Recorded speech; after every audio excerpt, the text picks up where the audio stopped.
Get ready, Melody. Woo!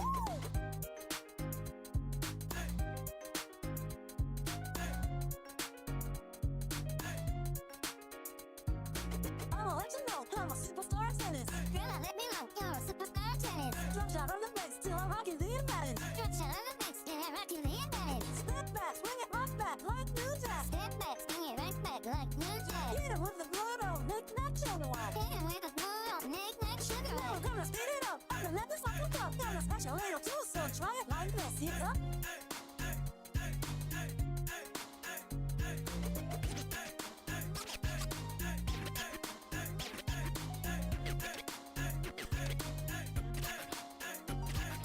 Two against one? That's not fair. Jam time? Alright, Melody. I'm on your team now. Okay. You're such a dork, Chap Time. We gon' let you know we're some superstars at tennis. Girl, let us know you're some superstars at tennis. Drop shot on the bass till we're rocking the advantage. Drop shot on the bass, and I'm rocking the advantage. Step back, swing it rock back like new jack. Step back, swing it right back like new jack. Hit it with a good old knick-knack sugar whack. Hit it with a good old knick-knack sugar whack.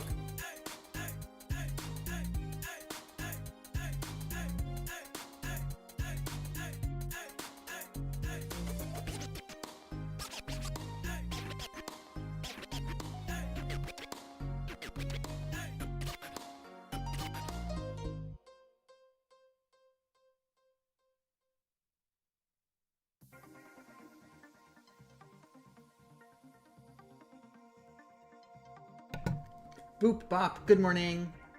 Good morning, good morning. Boop bop. Boop bop.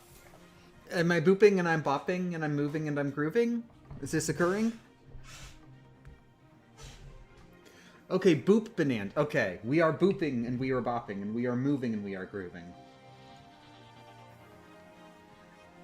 Hello, say hello to the RuneScape cam.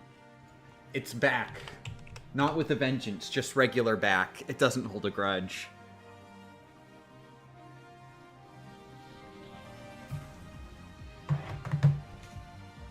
Yeah, anyway, good morning. Hey, here's the explanation of this stream. Is the audio okay with the music? Like, is my voice getting drowned out by the music? It looks like it is. I lowered it a little bit. Oh, whoops. I clicked on the song and now it's doing things.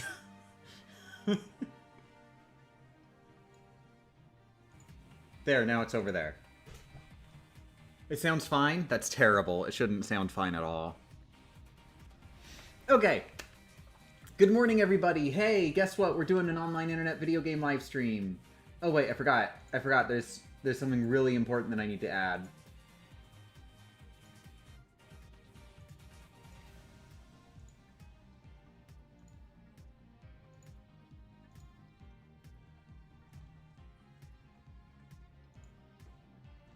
It's the Super Mario 64 DS window. We gotta get the Super Mario 64 DS cam in here. It's best friends with RuneScape. There we go, finally.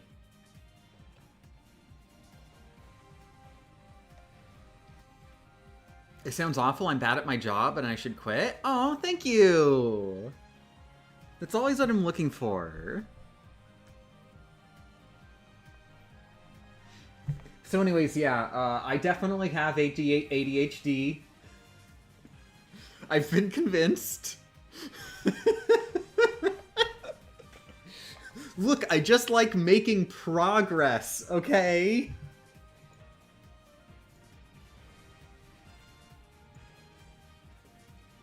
Okay, so anyway, I am streaming Donk of Kong. Bananzas. So a thing occurred. As you may know, I've been working on this run offline for a while. I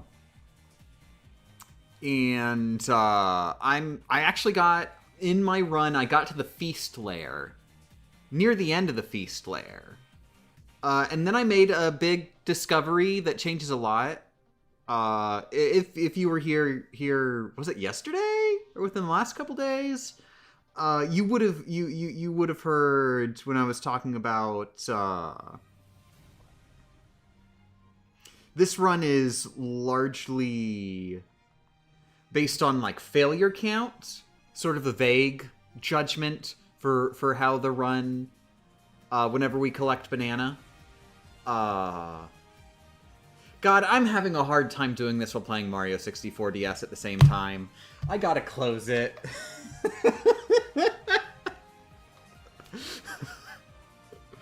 Look, screw it. Let's get into the game. Woohoo, wahoo, wowie, zowie.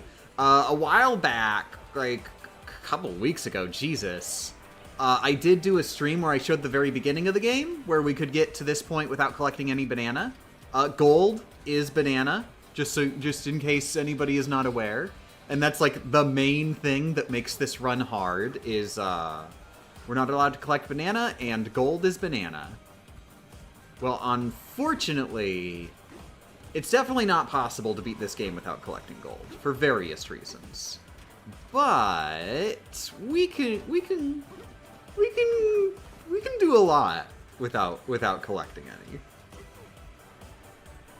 So right here is actually failure number 1, I will say right now. This stake, we absolutely have to destroy the stake. We've tried a million billion things, and this stake just refuses to break in a way that does not give us gold. Which we have determined, so this game does a thing.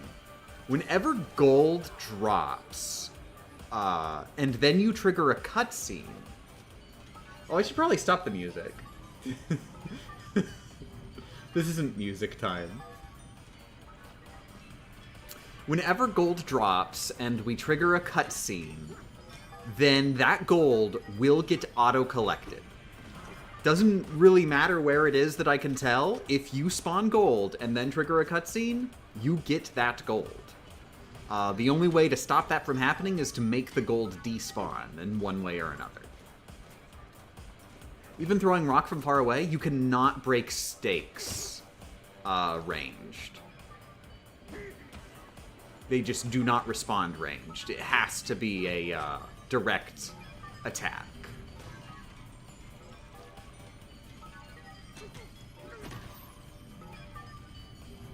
But anyway, so the issue we have here, which I still have not solved, so we are accepting a failure right here, right now. Oh, wait. I just realized. You're getting echo. You're getting bad echo right now. Okay, I'm fixing it a bit.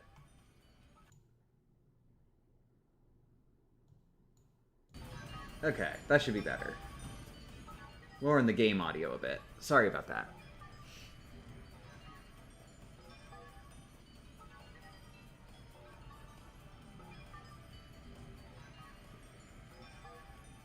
Where was I? Oh yeah, so this is a failure right now, because we have to break this stake.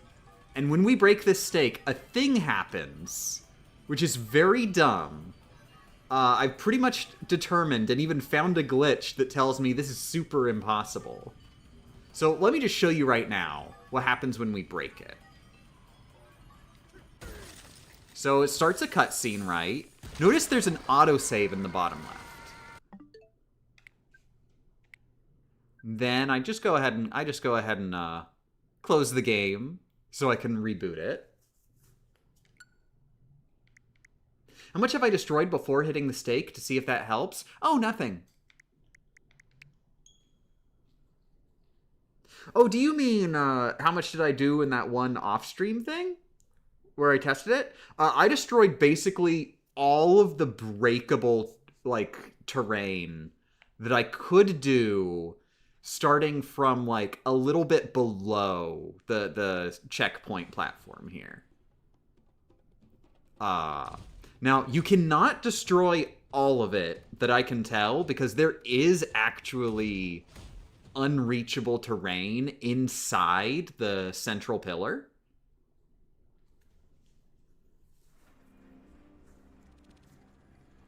Seeing the no pause profile? Oh, on the Switch. So yeah, oh wait, crap. I messed up. I was supposed to show you a thing.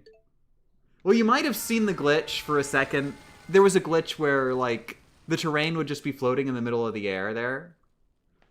And then we load in and just immediately start the cutscene. I believe the game autosaves when the stake is destroyed, which of course triggers the cutscene instantly after. But then if we close, then it, like, the stake stays destroyed, but we haven't watched the cutscene yet, so it plays the cutscene. I believe when the stake is destroyed, it instantly destroys all that terrain, which you can see, and then plays the cutscene. And that's why, after the cutscene, we will see...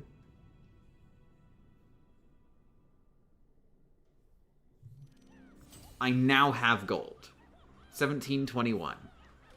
Which is actually a little bit on the lower end of the amounts of gold that I usually get. It seems to be very random. If you look around, you will see that there's, like, extra spawned gold around the edges here. So, basically, the game's just, like, auto-destroying this giant central pillar, and spawning gold, and then doing a cutscene, and doing a cutscene auto-collects gold. Even destroying the terrain in advance, which I have tried in testing, does not seem to actually help in any way. I still got basically the same amount of gold after the cutscene as I would have destroying zero terrain.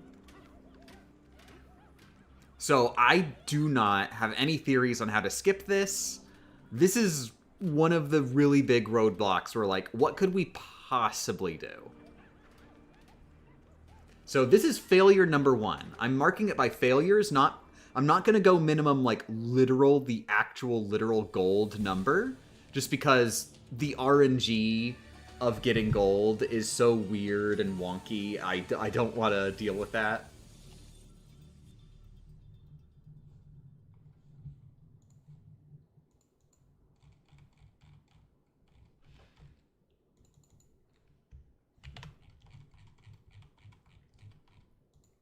But anyway, that is failure 1.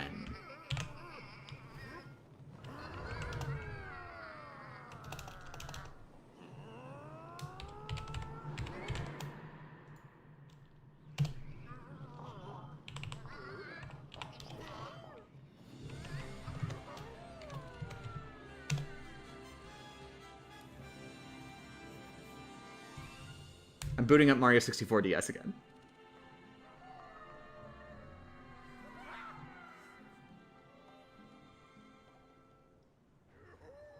Even if you could, the loading zone doesn't exist until you break the stake? Oh, that's good to know. Thank you, MS7. Because I'd worry about that. Okay. We are in the lagoon lair. Thankfully, no gold spawned when I landed. That is a risk that can happen sometimes.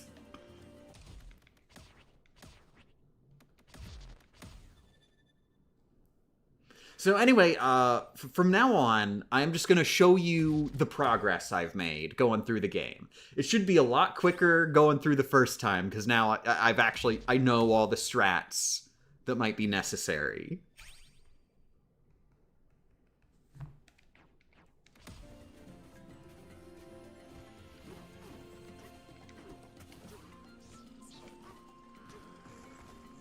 So there is actually already a big thing here in the lagoon lair. So what the game wants you to do is go to, like, one of those big stakes and break it. Gotta break one of the big stakes. Unfortunately, I've been spawning gold on the way here. That's okay. We can get rid of it before doing anything. So there's that one right there, and then this one right here. And this one right here. We've got 3 options. So this one, you know, we've got to do some weird platform to get to it. This one is encased in a thing. We'd have to do combat for it. This one's just, like, up here out in the open, so let's try that one.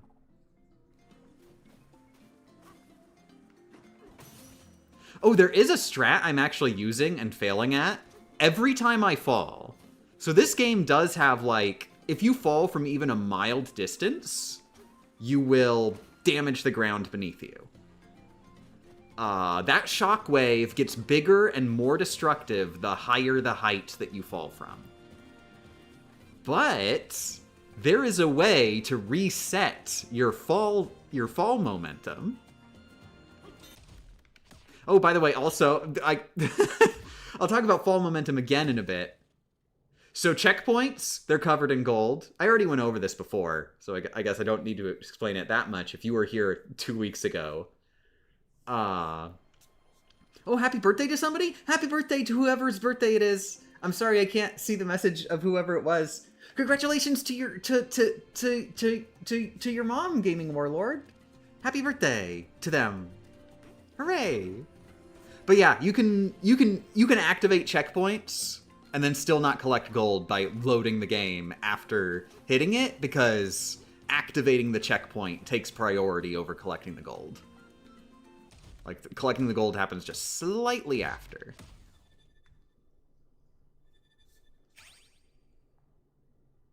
When will we be seeing this discovery? It shouldn't take that long.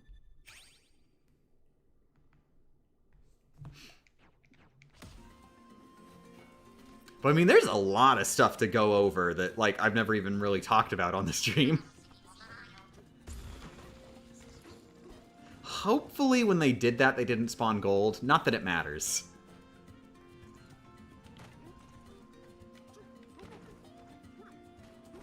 Okay, so getting up here, normally you have to do some, like, platforming challenges or whatever.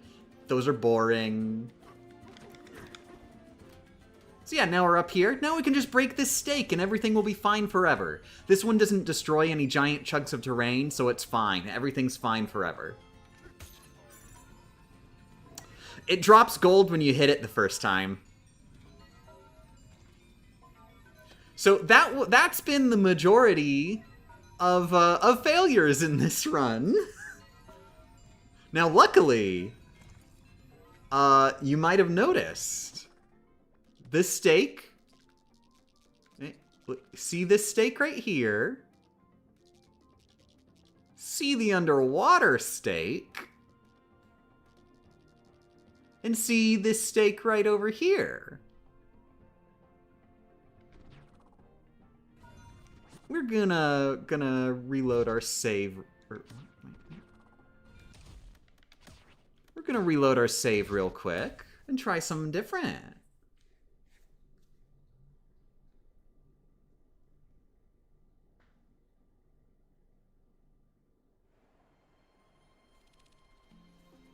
Look, if I can't say a game you played, I don't watch the whole stream.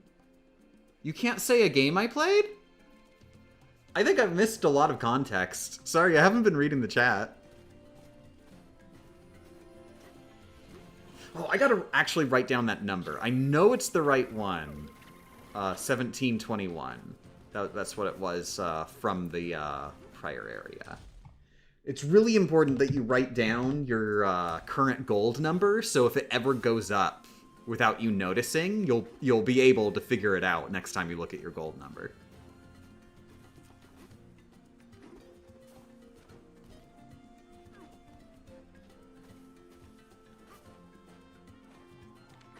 Oh, whoops. And every time you die, you get to write down a new number.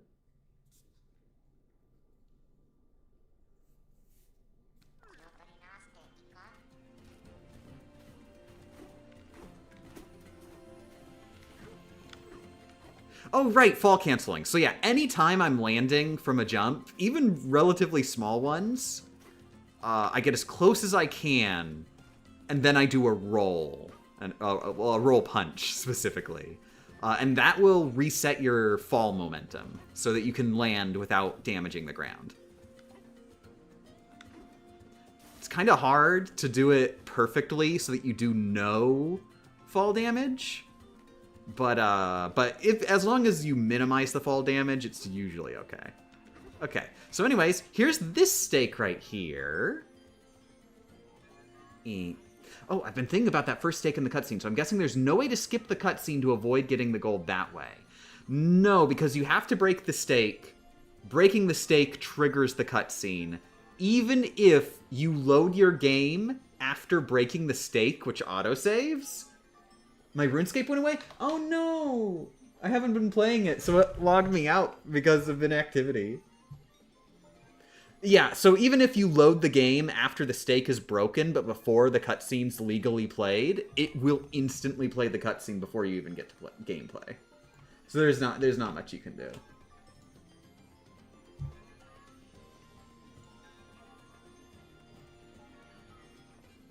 Okay, anyway, back to video game. So here's this stake right here.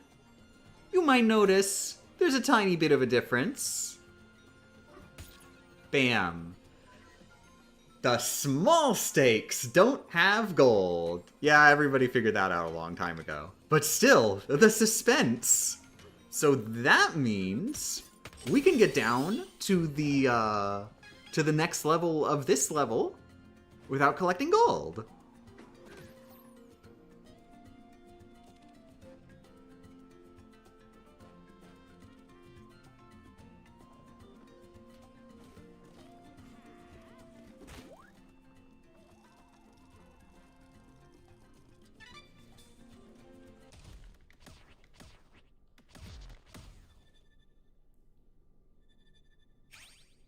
Oh, by the way, I should let you guys know early. I am not necessarily going to actually, for reals, redo every strat. You can consider this run officially segmented. There are a few strats that took me, like, multiple days worth of attempts to actually get a successful run. I'm not going to redo that. I got a successful run, so just consider this segmented. Maybe I'll show you a video of the successful run. But I will give it a good faith try for the ones that are less big time investment wise. Okay, so now right here, obviously, there's no reason not to just go get the Kong Bananza. In a casual playthrough, you might go play the video game to play the video game, but like, I hesitate to even call this a skip. You just go over there, even though the game didn't tell you to. Meh. We have to wait and stare at this, so it's not there when the cutscene starts.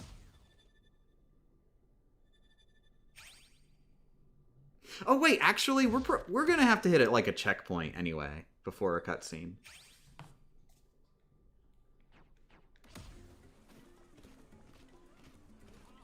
Now, I would probably do it non-segmented if we did know that it was possible to do a full no banana run.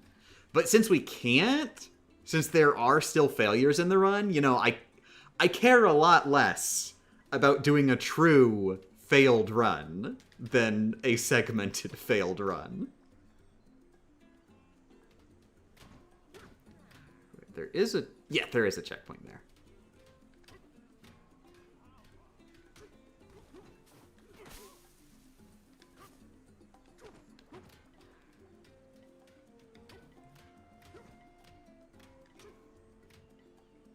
I forget, where did I jump from to get there? I think it might have been from over there instead. I'll try it from here anyway. Oh, wait.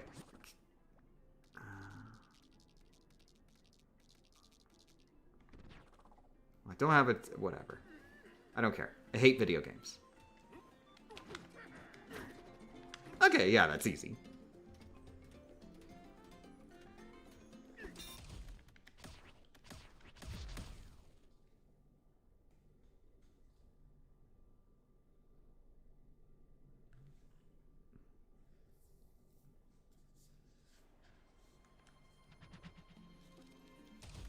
It's totally fair. Your time is more valuable than getting a pure run.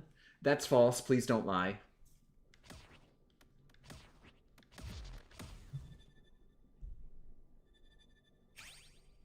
My time has no value whatsoever.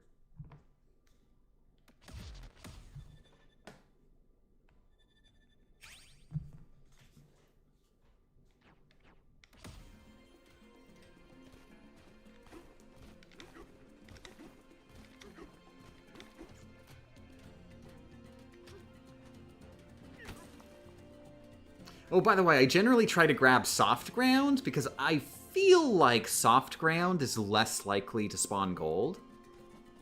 And particularly if you get ground that's like above a non-breakable surface, that's really good because then it can't spawn embedded gold. Which, embedded gold is worse than loose gold because loose gold will despawn. Embedded gold will never despawn. Unless you die. You can despawn it by dying.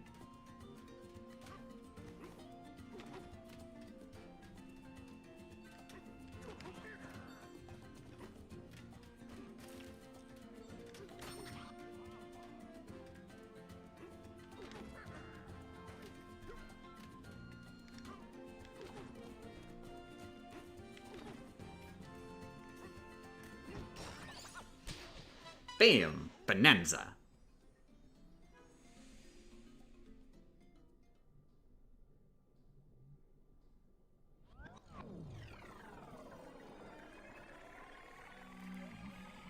Chunk jump is exclusive to the skill tree? Not quite. The skill tree is necessary to make it an attack, but you can still just always do a chunk jump. It's just it won't be a damaging attack. Which is in fact good for this run, so like, oh geez.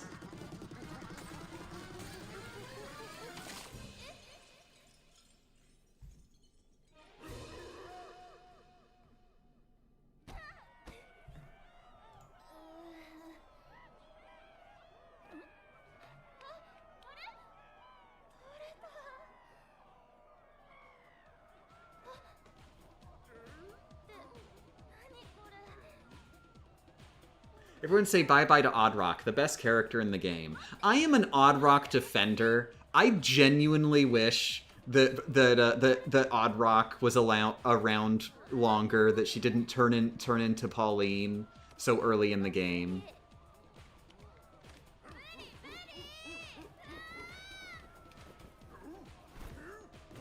Because Oddrock is just adorable with that, like, voice effect. Plus, I think it would just make Oddrock, you know, turning into Pauline more meaningful, just in general. I think we could have gotten, I think we could have gotten more with a game where that was how it worked. No, I'm saying this game's bad. Look at this crap. God, you cannot imagine the look on my face when this scene happened, and I was like, oh, it is a good game! Because keep in mind, I did not watch the direct, so all of this was a total surprise to me. Other than Pauline. I knew Pauline was in the game. By the way, you don't have to actually do any of that crap.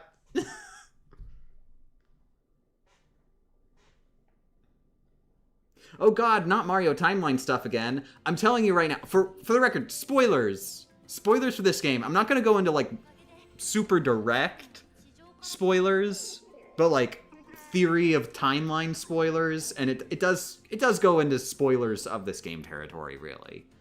Okay, spoilers for this game. Pauline is Pauline's granddaughter. That's canon. I am fully convinced. It's funny, too, because my wife actually suggested that before the game came out.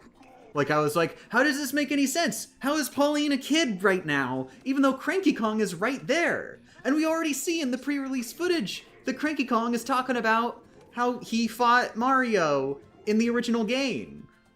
In the original game where he kidnapped Pauline. It doesn't make any sense. The lore doesn't make any sense. How can they possibly make sense of the lore? And my wife was just like, I don't know. Maybe she's Pauline's daughter or something. And I was just like, no, they wouldn't do that. That doesn't make any sense. That's stupid. No, Mario characters will never procreate. Never happening. Not happening ever in any scenario. And then you play the game, and Pauline's just like, gosh, I really idolize my singer grandmother.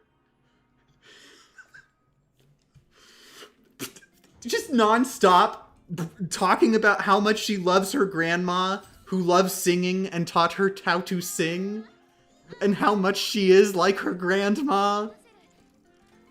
No, it works. And I think it's actually like a really sweet way to genuinely advance the Donkey Kong lore. And I hate so much the theory that, like, oh, actually, Pauline was never Pauline. Pauline was Lady. Pauline is non-canon, and Pauline is the only Pauline now. But actually, there's two Paulines, and it's just one isn't Pauline. That's stupid. It doesn't make any sense. Come on.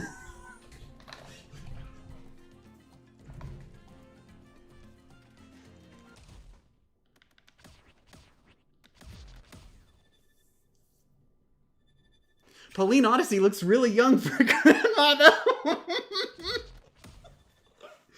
I don't know how to tell you this, but Donkey Kong Country has always taken place after the mainline Mario the entire time, and that's never really been much up for debate. Have you looked at Cranky Kong? Come on. That seems to be the main thing, that people are just like, oh no. Donkey Kong Country happens at the same time as Mario. Like it's just a thing that people just cannot possibly believe that Mario would exist in a world where time passes.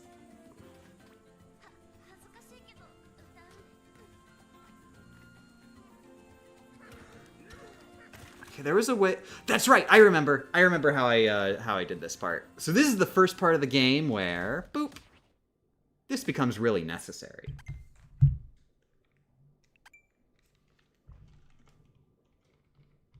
What about Mario vs. Donkey Kong? Is that just Cranky? So I'm not 100% familiar with Mario vs. Donkey Kong lore. And I do want to say, you will never get the lore to be 100% consistent. There have been too many distinct separate artists putting their hands in the pot with different interpretations of the lore. It is not happening. That said, I feel that Mario vs. Donkey Kong works well as simply just being Cranky, and we just make it a thing that old school Donkey Kong and Mario vs. Donkey Kong are Cranky. We can also just say that the lore isn't 100% consistent. As far as this game is concerned, and its own lore, it really does go out of its way to say that Donkey Kong happened in the past, and Pauline is a child now. And Pauline, being Pauline's granddaughter, explains this without having to really add anything to the lore extra, which the whole, actually Mario and Jumpman are different people, and Pauline and Lady are different people, that whole big thing requires adding a lot of assumptions onto the lore, including completely new characters, like, that technically we've seen before but have never been directly acknowledged. Pauline's grandma is in this game, and Pauline is in this game. You don't need any additional characters for this theory to work. And in fact, there is evidence to suggest it is the case in this game. Look, I like Donkey Kong lore, okay?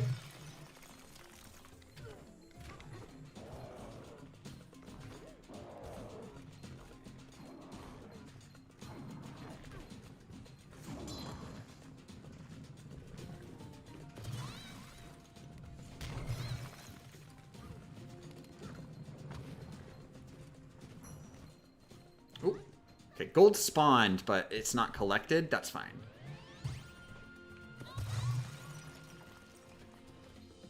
Okay, so this part is actually a little bit difficult. Because these enemies like to get in the way, and we gotta break through concrete walls that are directly next to gold.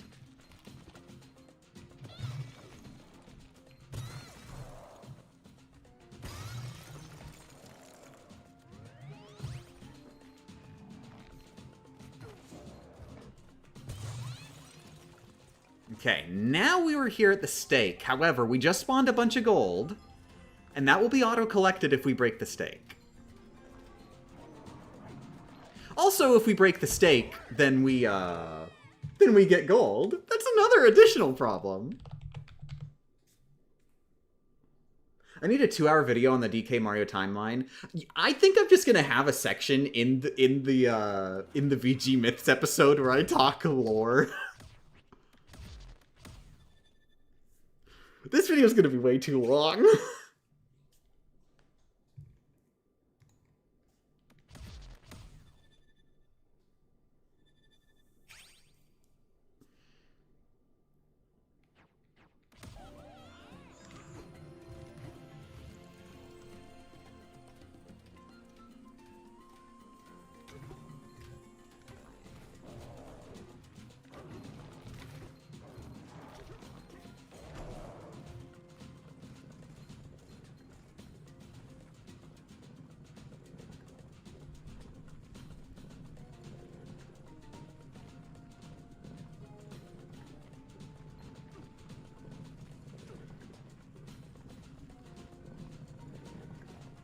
Have 2 audio tracks on the DK video playing over each other. That way you can say more stuff in half the time.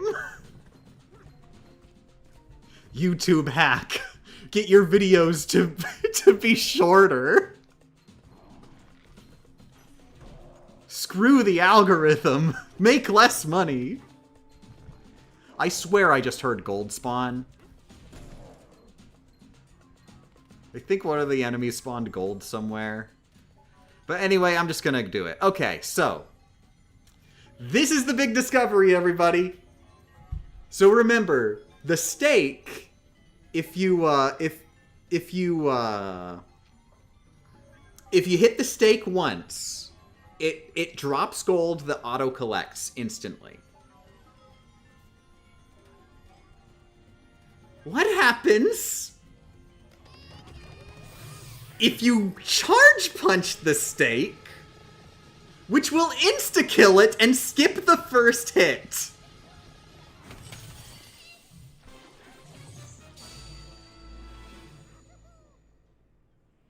Okay, I did auto-collect some gold. That was not from the stake. That was the gold from that I heard earlier when an enemy spawned it. But I tested this very thoroughly, and based on the amount of gold we got there, we only got like 1 nugget. It took me until the feast lair to realize that that is a thing I could do. I can't believe this.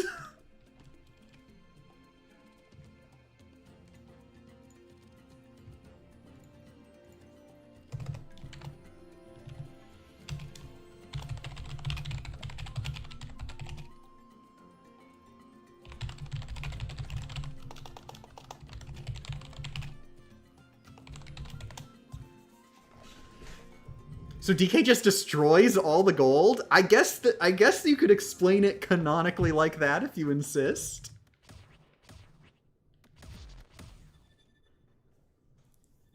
How long do I think I will spend justifying the whole gold equals bananas thing? No. Hold up, Arya. Gold is not bananas. I would never make that claim. Yes, I would. But still, I'm not making the claim right now that gold is bananas. This is a no banana run. Not no bananas, no banana. It's in the same way that if somebody says that they are holding in their hands burger, and somebody says, I am holding in my hands a burger, they are speaking of different things now, aren't they?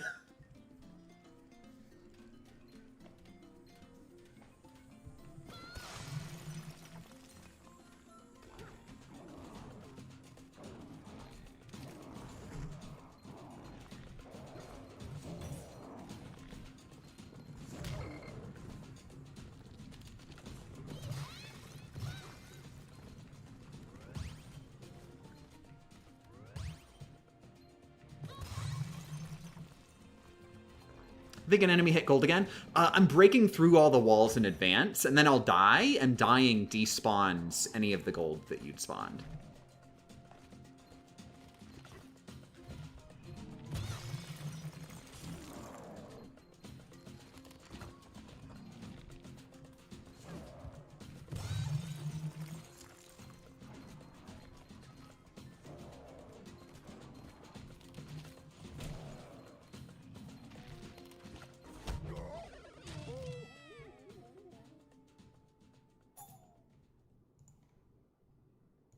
I gotta move RuneScape to a different spot on my screen. It's really hard to keep playing it.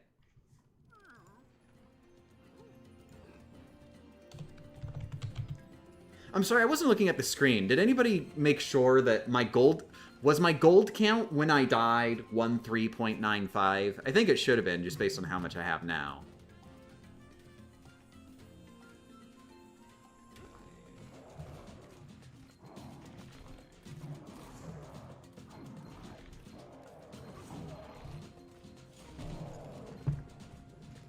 Crap.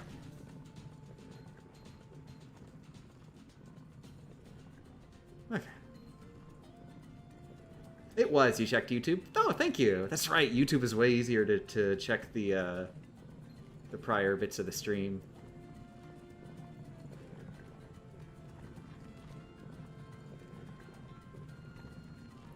Gotta do my stretches.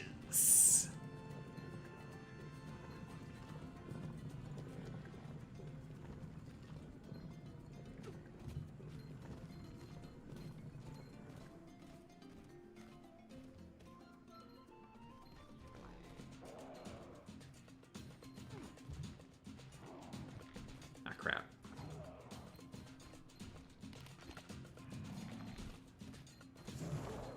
Uh-oh. Dead DK. Okay. I think I'm... Oh, no. Come on. Okay. We might be safe.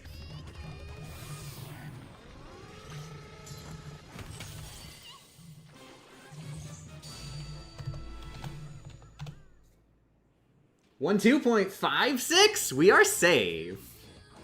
Man. I'm gonna save with the stake destroyed. So there we go. That is officially a failure shaved off the run. And there's a lot more where that came from. I can't believe that works.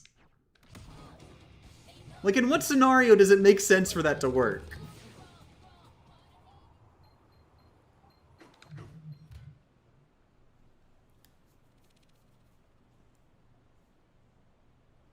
What am I doing this all over again, but with more gold than last strem?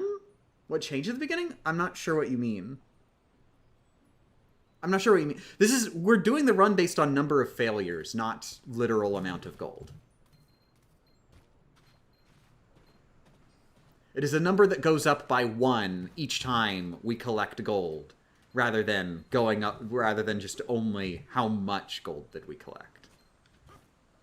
To account for, like, the actual number of gold is, like, literally RNG and would be just hell to min-max. I heard gold spawn. I hope it fell. It might actually be, like, inside the ground or something. That happens.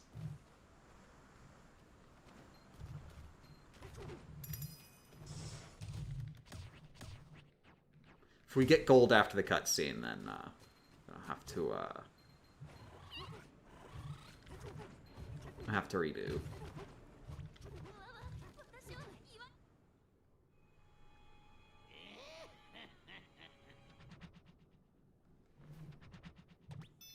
Yep, we got gold after the cutscene. I thought it was consistent. Nope. Whenever you get a single nugget of gold, you will get anywhere in between, like, 0.5 if you get unlucky, and, like, 1.5. It usually tends toward 1.0. But it can vary wildly. The lowest I've ever seen while paying attention was, like, in the 0.6s. But that's very rare.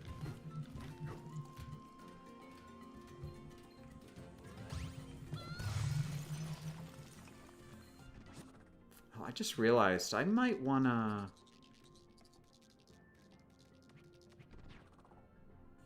Well, I'm not sure if there's a free bed here that I could use.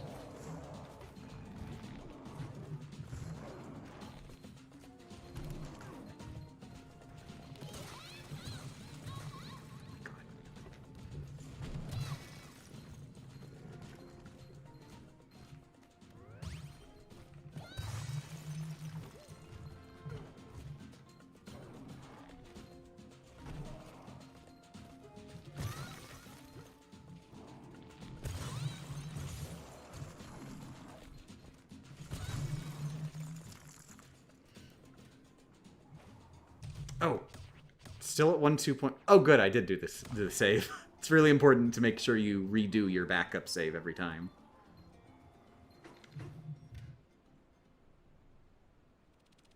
Oh crap! This cutscene. Oh, good. It didn't collect any gold.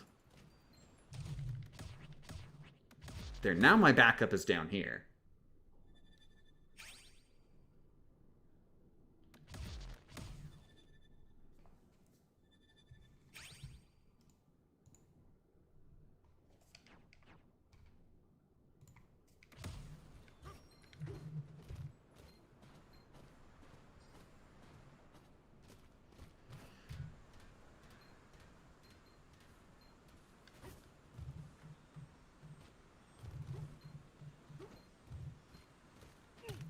Oh, by the way, I have been avoiding collecting fossils, even though I don't need to.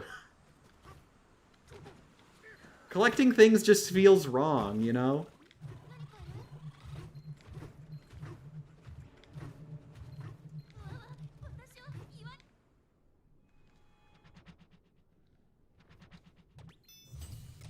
Okay, there was gold spawned up there before, but we didn't have it when we saved.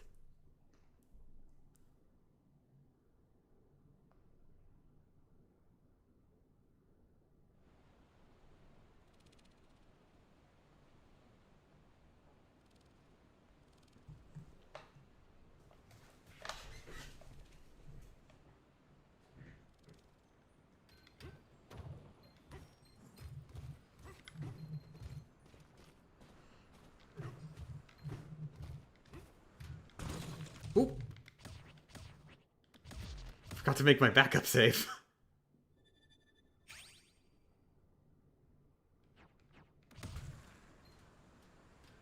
Luckily, this will despawn.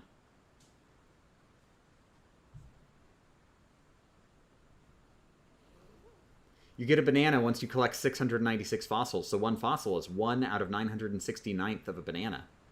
Nope. That's not how that works.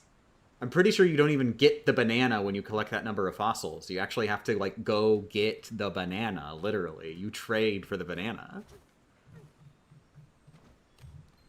So, like, you're playing Creative Liberty with, like, the concept of, like, objects right now.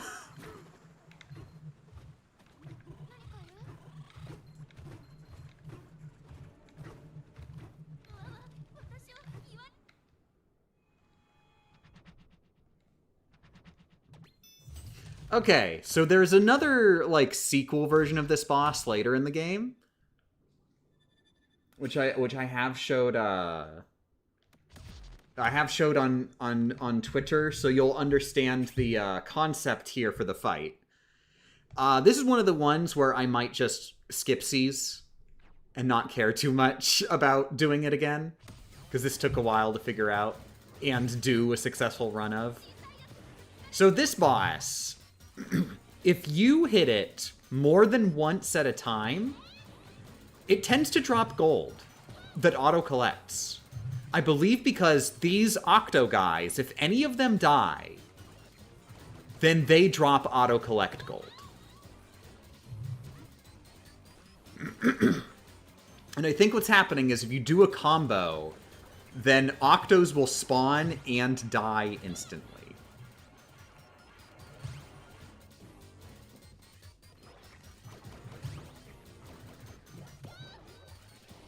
So basically, we just hit them once at a time.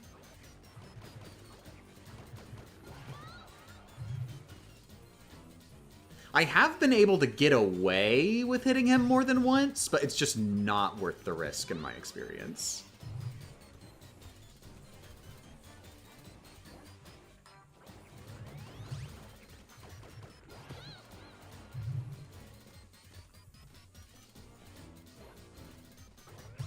Now, this is the easy part, by the way. It gets harder. Just for, like, the finale.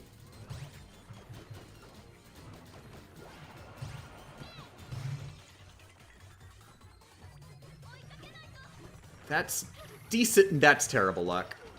Bam, I got gold. So yeah, the big thing is, notice the Octos try to get up back to the mask. You have to kill the mask before any of the Octos get close enough for you to punch them.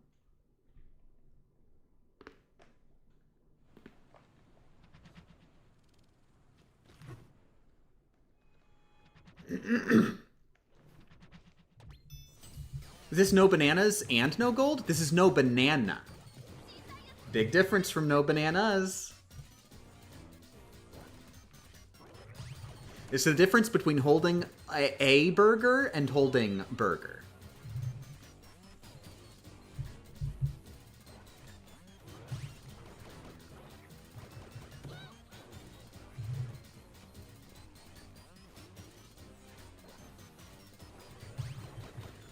And come to think of it, it is kind of cool that, like, we already have a run that does genuinely use mouse mode. Not even, like, it wasn't even, like, a thing I was looking to use. It just happened to work out.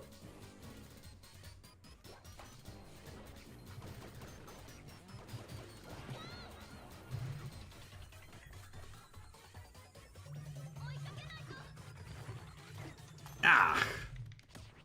The thing is, like, it would hypothetically probably be better not to be rolling around, but you gotta move fast to actually get up there before the Octos get up. Isn't it Banandium and not gold? Well, calling it Banandium, I'm interested in seeing what the actual name is, because they don't call the center of the Earth the Banandium root in the Japanese version. They call it the Bana root. Banaruto.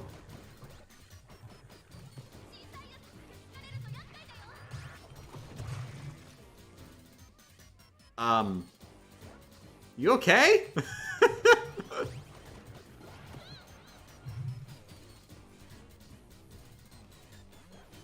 But either way, I'm sure it's still just a thing that the gold is banana, considering you can literally see that it is Bana root. Like, that's a very important part of the lore. And I do want to be very clear, it is heavily implied that the Earth itself is just banana. Everything is all one big banana.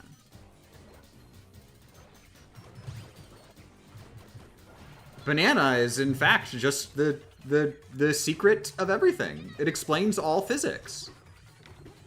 Oh, dagnabbit.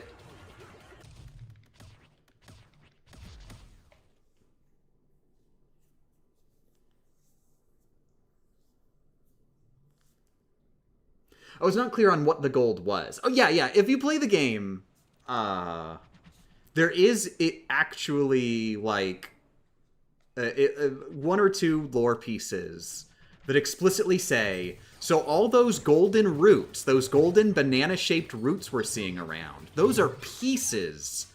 Those are actually literally the roots of the Bana root, the core of the Earth.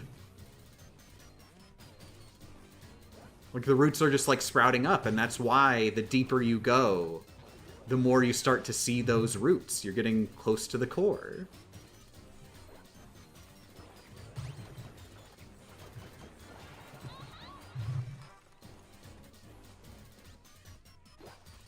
Are we going too much into spoilers? Will the P2 shout work on the final boss? God, I hope so.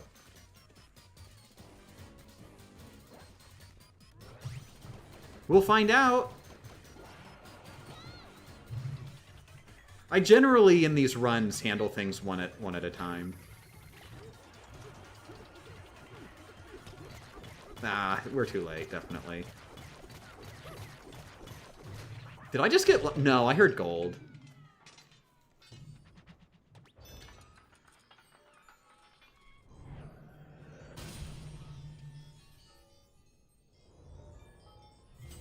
Nah.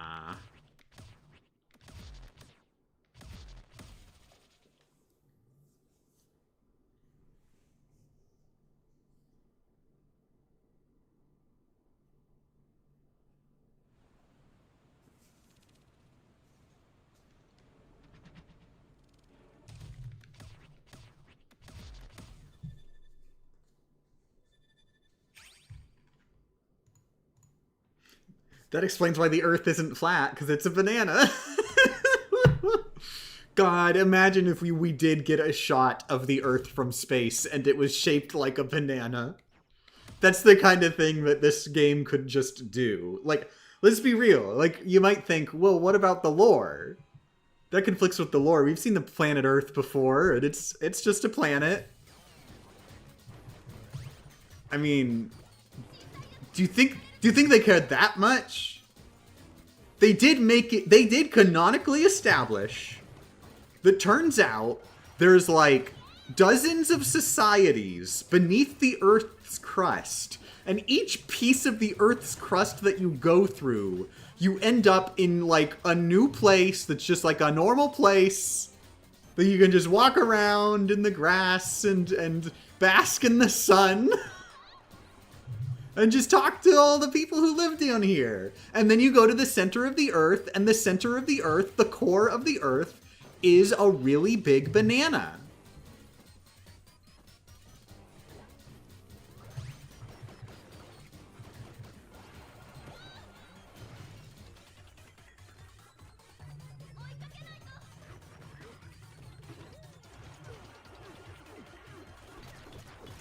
Come on, come on, come on, come on, come on, come on, come on. Whew.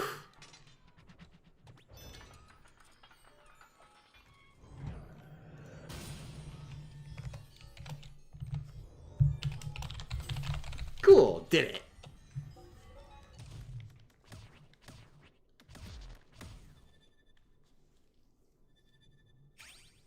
I was really worried the game was going to go like, oh, look at all those undefeated Octos. Let's just kill them all and give the player the gold. But no, thankfully it does not. And also, luckily, you'd think that the giant mask would give gold if the big stakes do. Nope, no gold.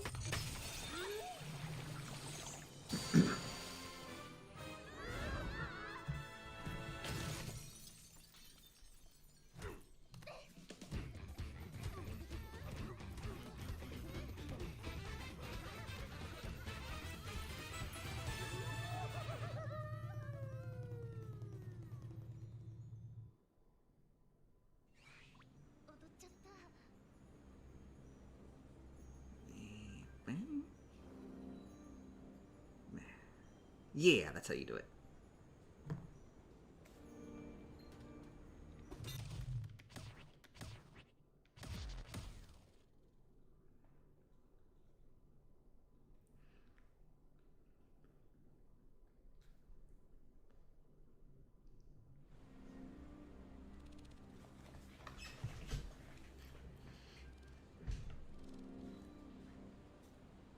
Oh, thank you very much for the subscription, Archivist.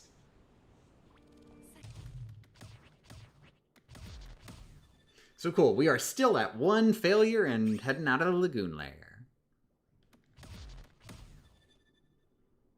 Oh, thank you for the subscription, Synth Fox.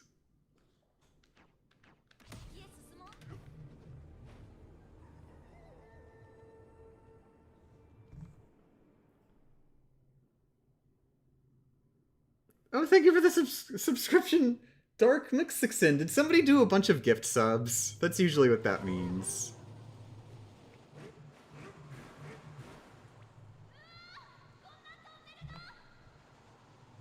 Thank you very much for being gift subbed to, probably. Leaf does something.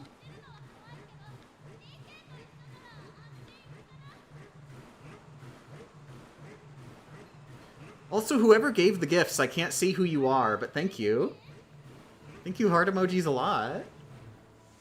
Thank you very much for being gift subbed to, Aura.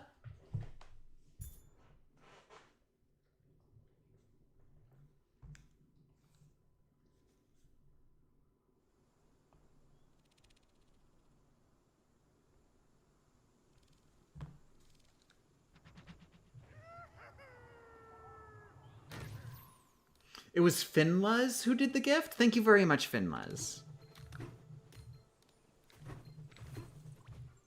I actually have some emoji too now, so people can actually like do literally anything. I need to get better ones. I feel like these ones aren't necessarily like the best for the streaming environment. But you know, I was just doing what I could with my limited skills.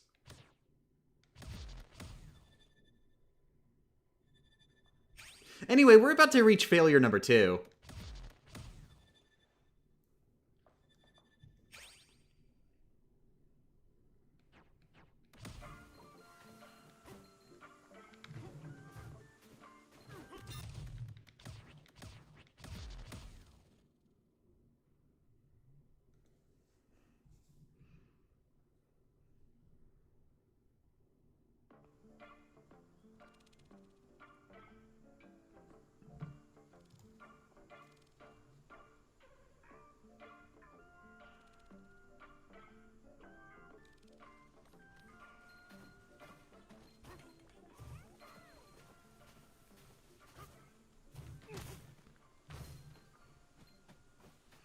Okay, so yeah.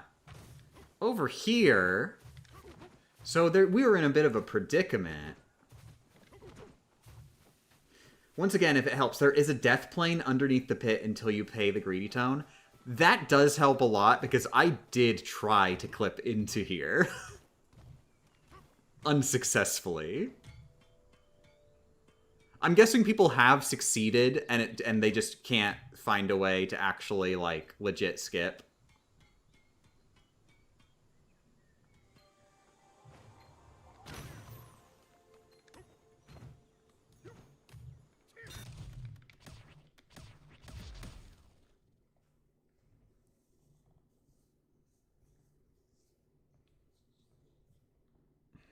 Donkey Kong Bananza with no banana? Donkey Kong Z!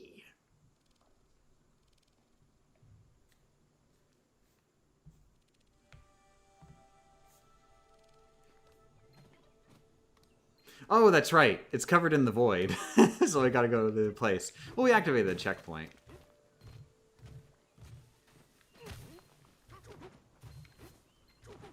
I got ahead of myself, being like, oh, here's the failure. We're dumb, stupid failures now, forever. I just like thinking about what a failure I am, you know? We clipped into it with a balloon retrieval. The entire center is just stone and death plane. It would be unfeasible to actually clip in, and you would die if you do. Aww.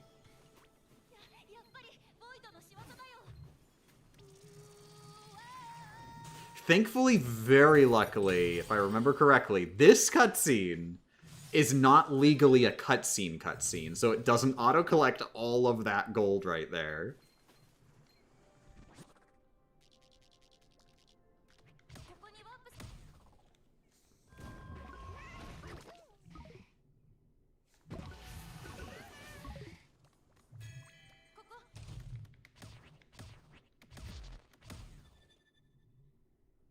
Oh, actually, I should just do all 3 saves.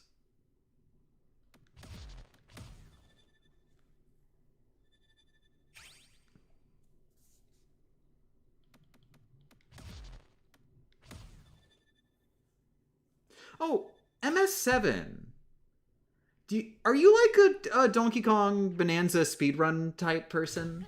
Are you in the Donkey Kong speedrun scene? Because the way you're talking about this, it sounds like you've got, like, super-duper insider expert knowledge.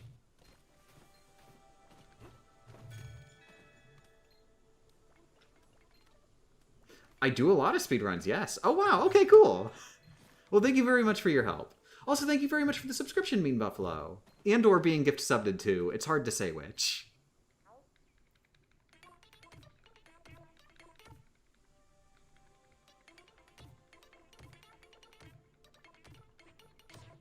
Okay, so yeah, we need 2,999 gold.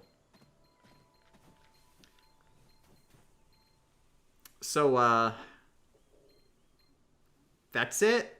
That's what we gotta do. We gotta get 2,999 gold. And apparently clipping isn't even, like, a viable strat.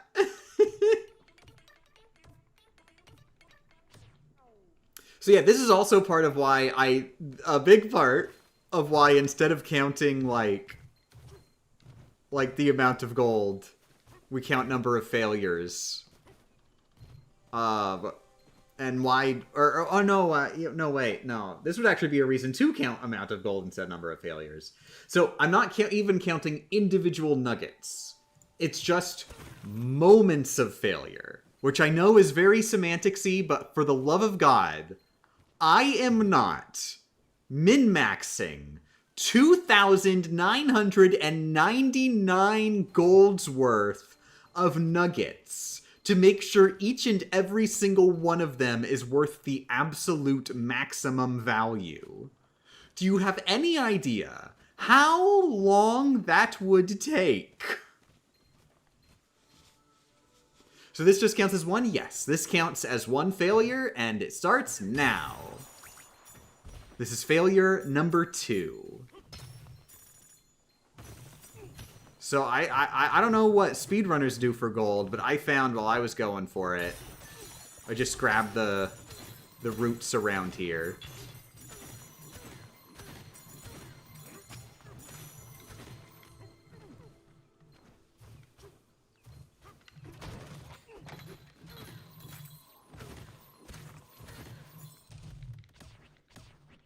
And then I save and load.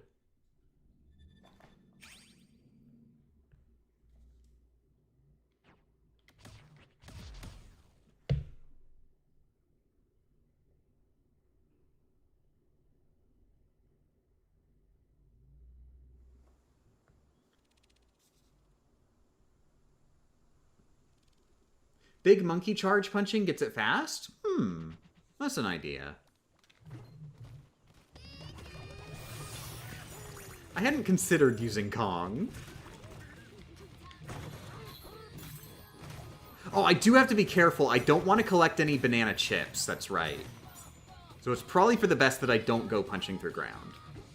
I would, like, I have actually gotten through all of the game without collecting any of the chips. So I think it'd be cool, at least, because, you know, those are much more banana-y than the nuggets.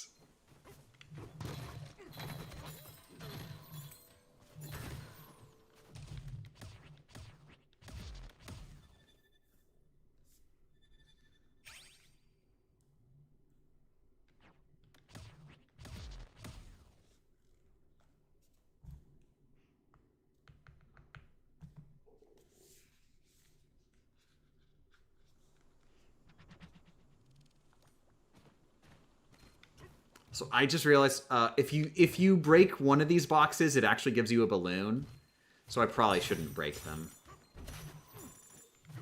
You might say, but Game Champ, bananas aren't balloon. You heard it here first, everybody. Bananas are balloon.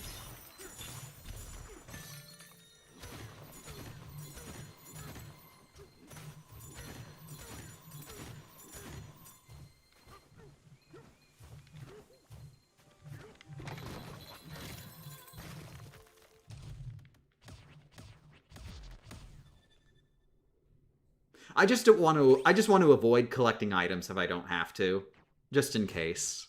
You never know if like I release the video going, "We beat the game, and all thanks to our trusty balloon friend who helped us at the last moment." And then somebody comments going, "Hey Game Champ, did you not read the slab? Did you not read the slab where the Exploratone says, 'Oh me, oh my, I found this really cool Balloon! It's made out of banana!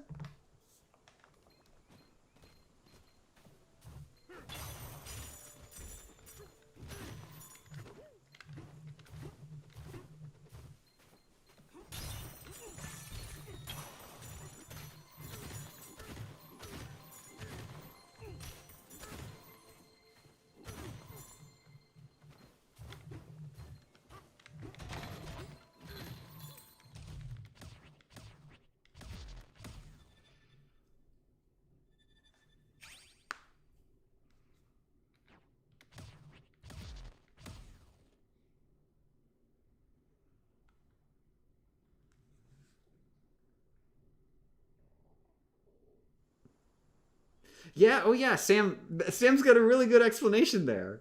Bananas, items, versus banana, material. In grammar, the former is a countable noun, and the latter is an uncountable noun. I think that's a good way to just say it really quickly. Banana is the uncountable noun.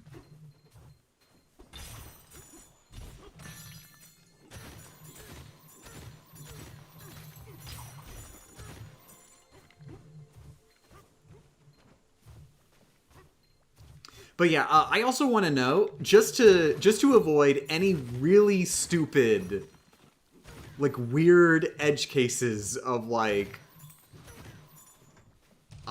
saying, oh, well, so here's a point where we fail because we have to pay a toll and collect gold to pay the toll, but it doesn't count C's because if we go back to this part right here where we needed to collect gold to pay this first toll, instead of collecting 2,999 banana, we collect 500 million banana. And that means that we can pay all the tolls in the game without having to collect banana. No. So I'm just counting a payment as a failure, no matter how cheap.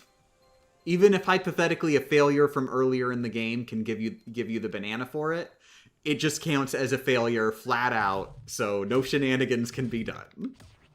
Avoid all payments.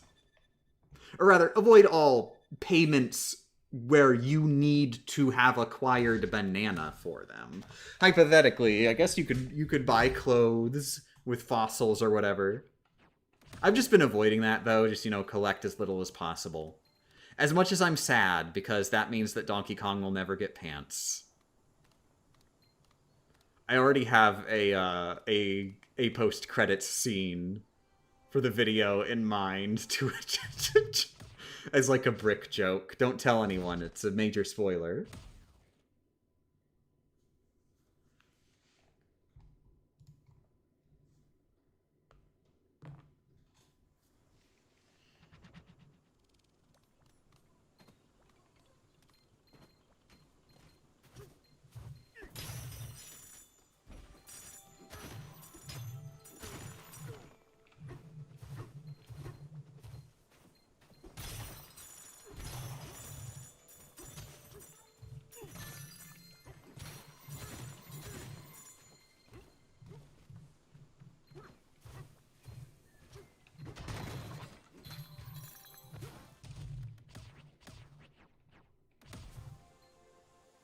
For a second, I thought I heard a noise of me collecting something.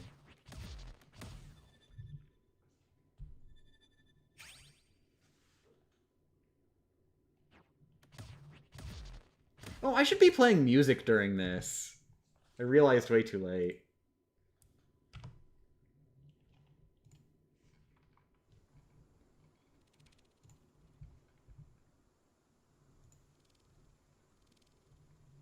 Ah, heck yeah, the next one on the list was a good one. Ooh, we got another good one immediately after. Well, 2 songs after. Oh, wait, can you even hear it? No, you can't, because I muted everything. Okay, give me a second, I'm restarting it. You'll know why I was so happy.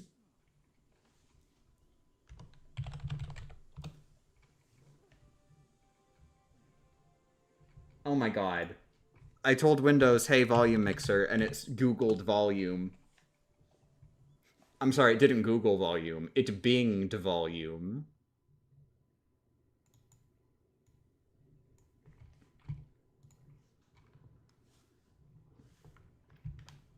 Oh, I should just turn off co-op. That's getting in the way. Okay, can you hear desktop? Boop.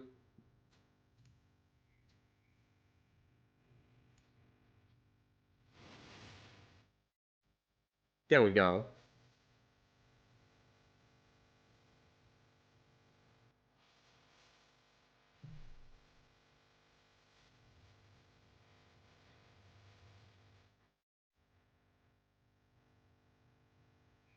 It's extremely annoying, but yeah? Do you mean the music, or are you talking about something else?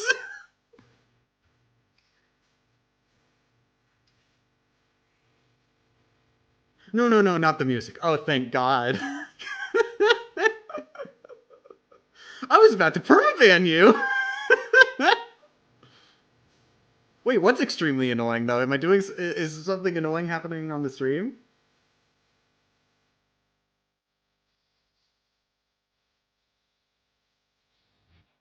Skipping elephant bonanza. Oh, okay, okay. Oh, so that has been solved because I was under the impression even like super duper speedrunners haven't figured out how to do it yet. I was a little surprised by that.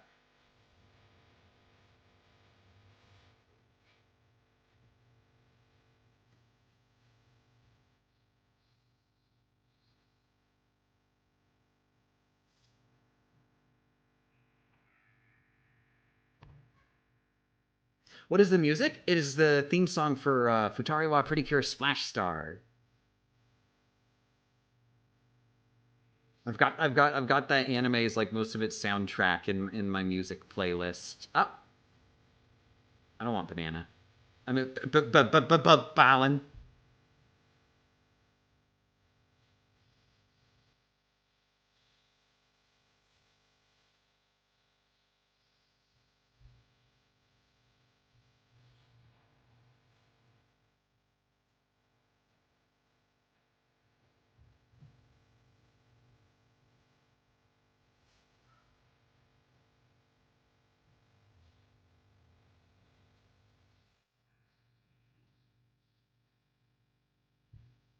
I have way too many windows open. This is really hard to manage.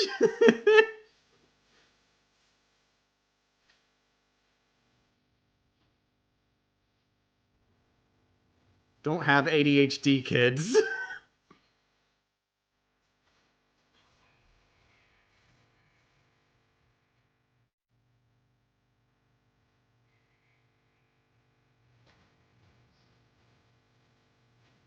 Is that the one with the mermaid cure? It's the second one where they didn't, where it was still just two.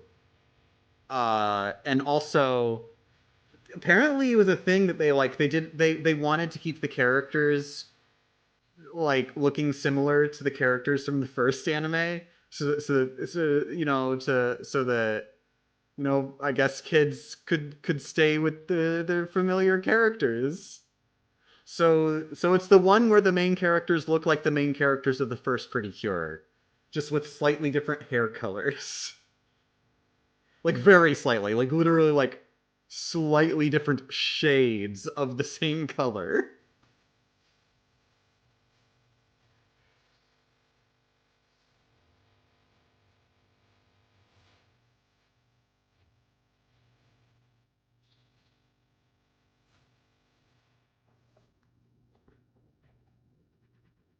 Because that doesn't get confusing. There are actually like more nitty-gritty differences. Like you can tell who's who at a glance as long as you're like familiar with the characters. But like when first watching, it's like it's a little weird just being like, is that just Nagisa and Honoka again? Why don't they know each other? Yeah, this is the really good big jam that I love, that I was so excited for. Now this is the big jam that I love that I was so excited for. Yeah, this stream's getting muted.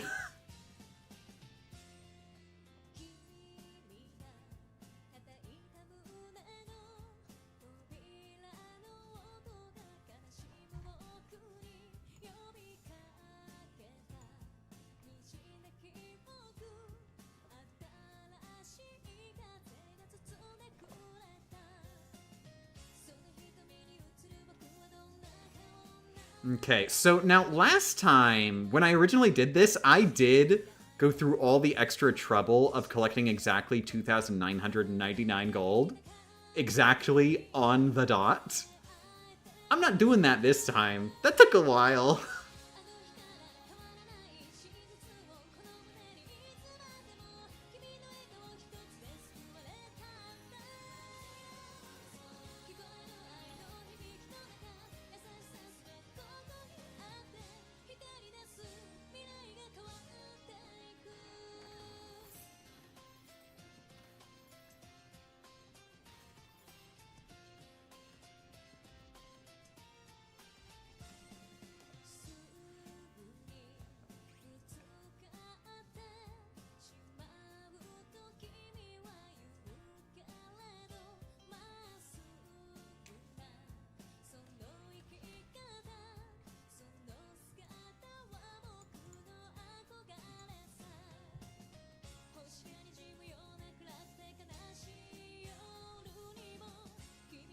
You had screenshots of you having exactly that much? That's enough? I mean, I have the prior recording still. Like, that's the primary recording I'll be using in the video. I've already decided that I'll be going in linear order. With the big revelation about the stakes coming way later. Just because so much of the strats that I found... Oh my god. By sheer random luck, I am 0.02 off from a whole number, which means it's actually way, way easier to min-max to get at exactly 2,999. Like, part of the reason it was so hard was if you're off of, like, close to a whole number, then it became, like, way, way, way, way super duper harder.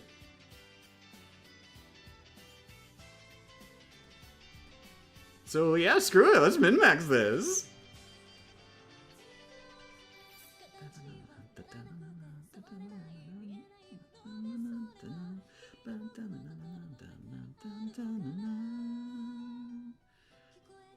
This is one of my favorite songs. It's one of the Conan openings. It's called Magic.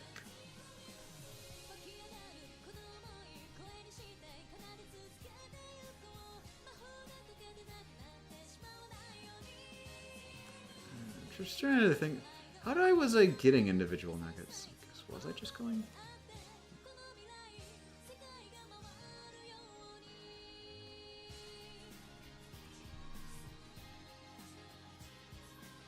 This is when Conan O'Brien went to Japan! God damn it. Insert me?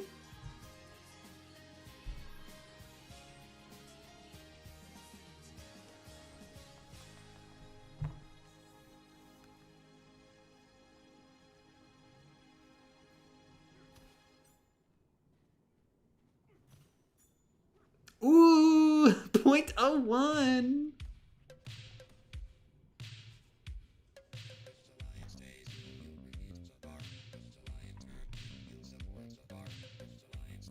By the way, how is the music? Should I turn it up? Are you not even able to hear it?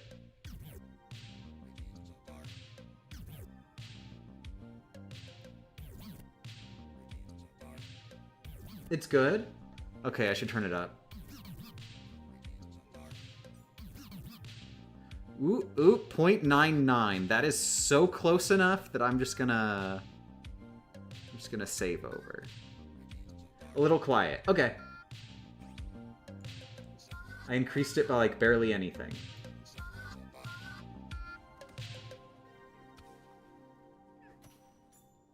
Oh, baby! That was... I'm mad! I am so mad! It took me so much longer when I originally did it. God, the playlist is just shotgunning all like, my favorite songs in a row.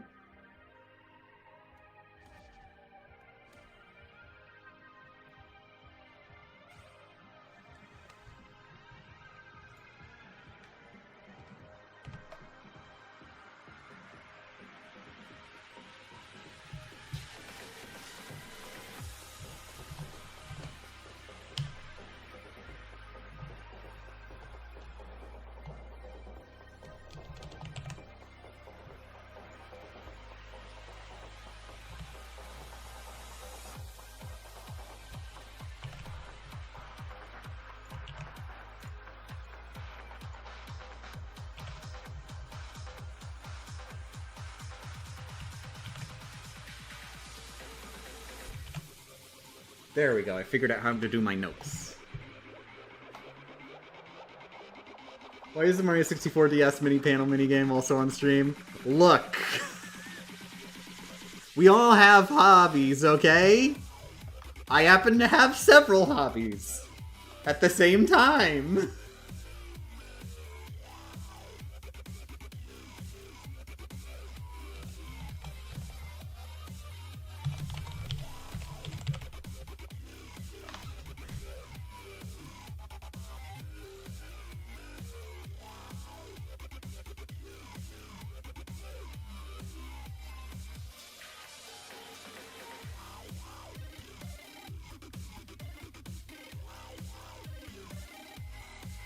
Yeah, look at that 0.00. Feels good.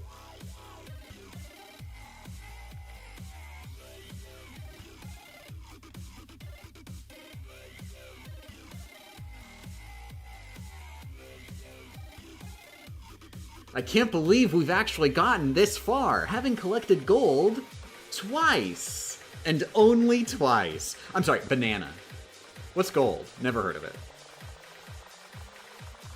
You can't actually just call it gold, because the game does call it gold.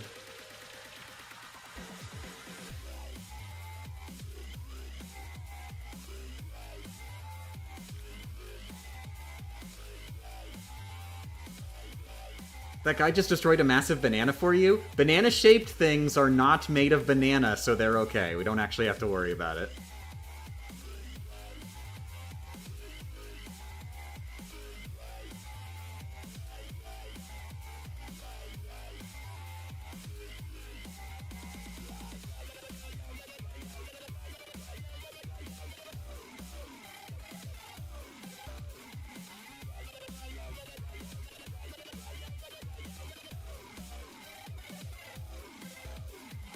The first time was after Ingot Isle cutscene. The second time was just now 10 seconds ago.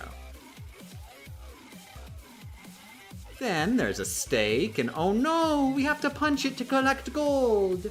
I guess this is gonna be a major failure, oh geez, oh me, oh my.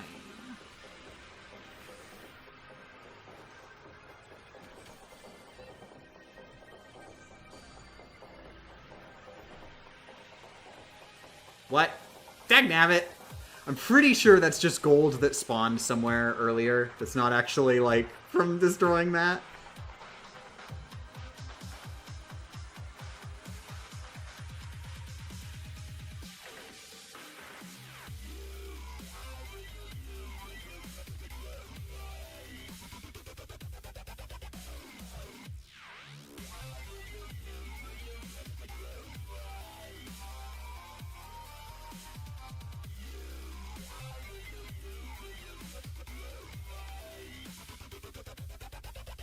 I miss YouTube and annotations.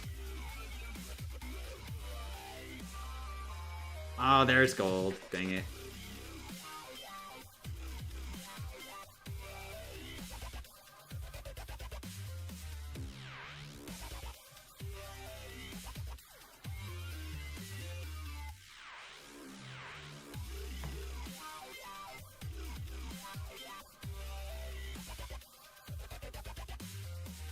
Do the Lagoon Lair stakes also give you gold, or were you able to avoid getting it? Yeah, damn it. The big revelation that I had that prompted this stream to even happen was,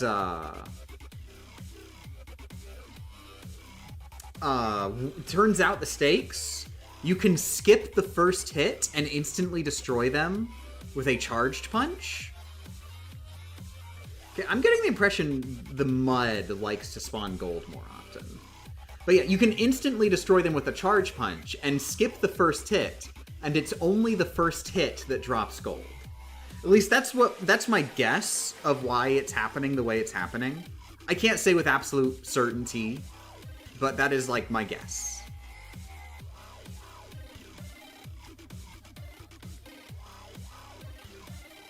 Come to think of it, I don't actually need the dirt. I was just doing that because I wanted to do this. I'm stupid.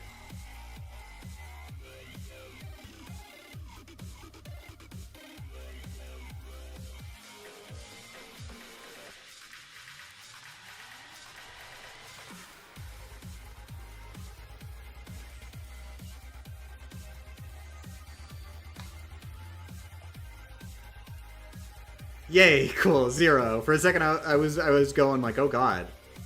Can I not actually keep it at 0? Is there a reason I'm collecting gold here that I didn't know about?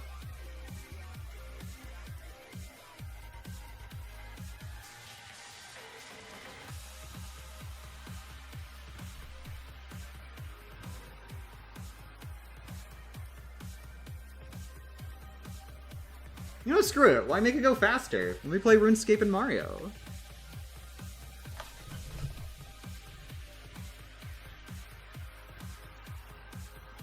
And take a moment to drink water.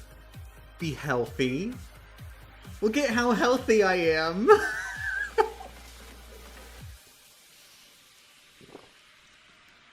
I like to pace myself. I like to drink water while I'm playing 3 video games at the same time.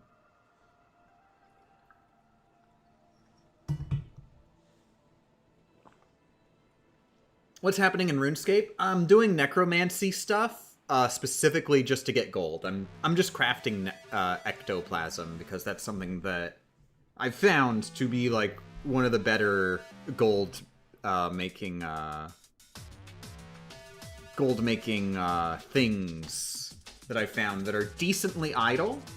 Like you just have to click on the game and then it does the thing for like a good minute or so. Doing necromancy stuff to get what? Oh, I'm doing necromancy to get banana.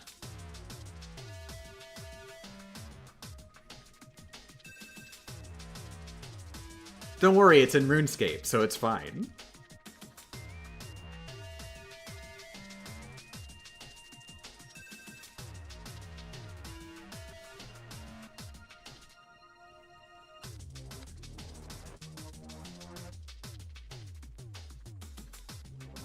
Okay, luckily we do not have to skip the minecart. That would be hell.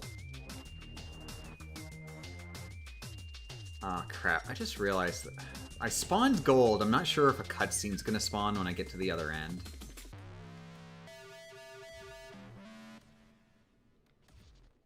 Okay, I'm gonna use these two, the top and bottom saves, because I'm not sure if it'll be safe to spawn.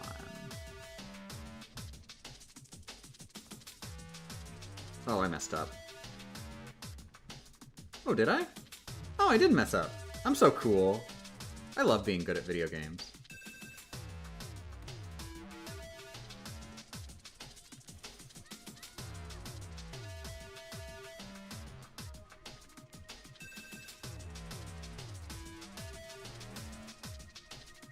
Okay, no cutscene. Didn't even have to worry.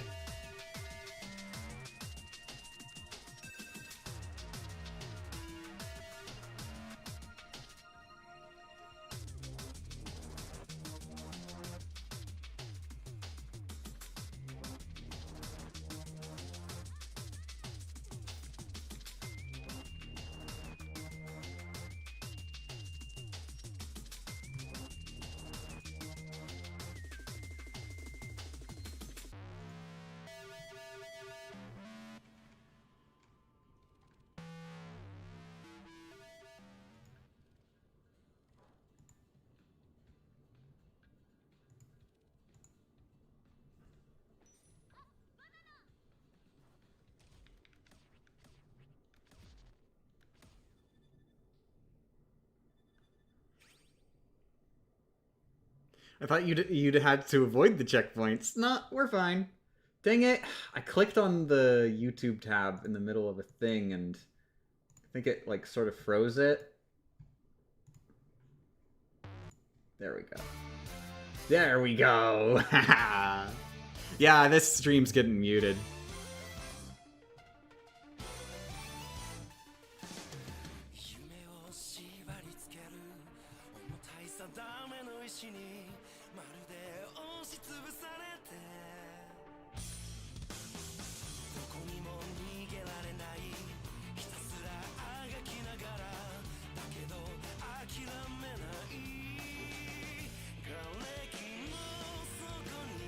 Okay. Unsurprisingly, we're doing the skip here.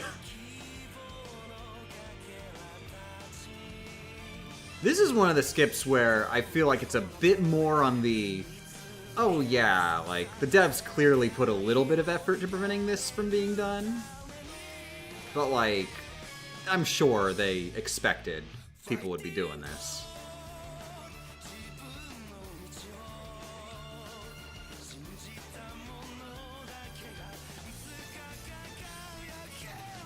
Compared to the other ones, though, like, oh wow, you can skip the entire forest or freezer lair. That's just like... That's basic tutorial level movements. Not even.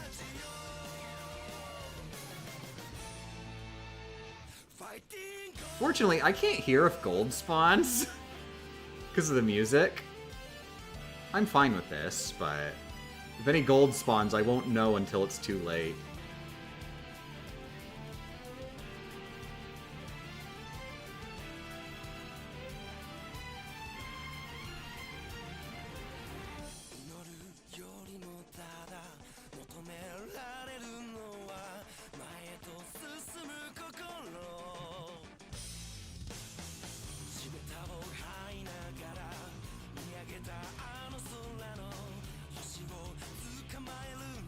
Gotta be careful of any fighting gold spawning. Banana experience!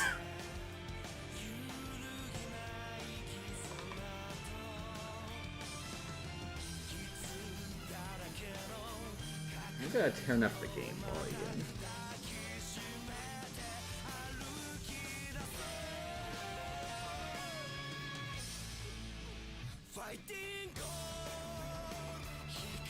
Oh, that's the wrong way.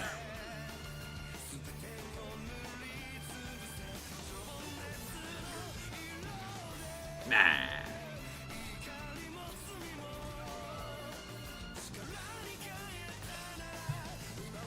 What happens if gold spawns? Do you mean they get auto-collected? If gold spawns and I enter a cutscene, then the cutscene causes the spawned gold to go into your inventory instantly.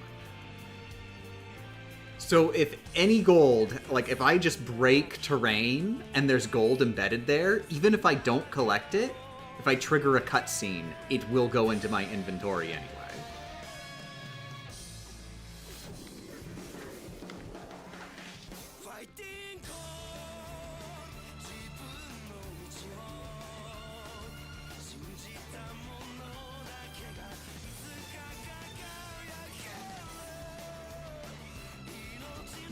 Thematically appropriate song for this round, I know, right?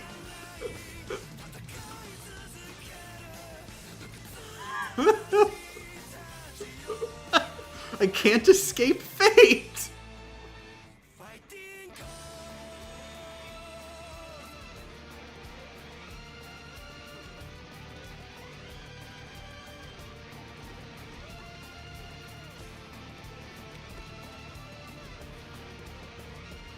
Oh god.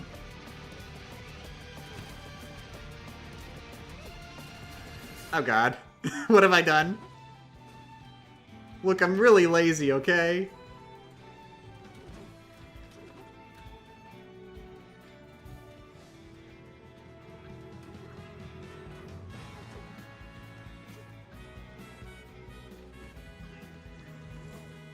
You better not give me gold. Okay, gold spawned, but I didn't collect any!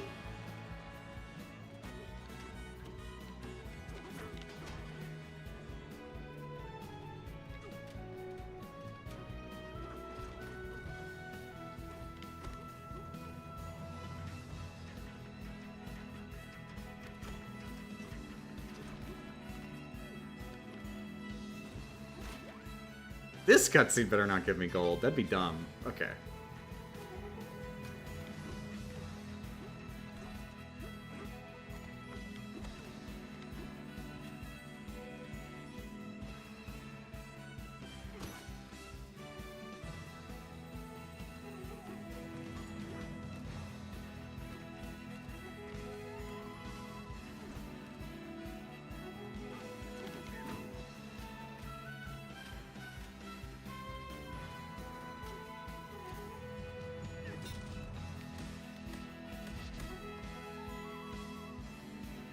Did you have any other runs in mind for this game early on? Yeah, and I've been debating actually featuring like that process in the video.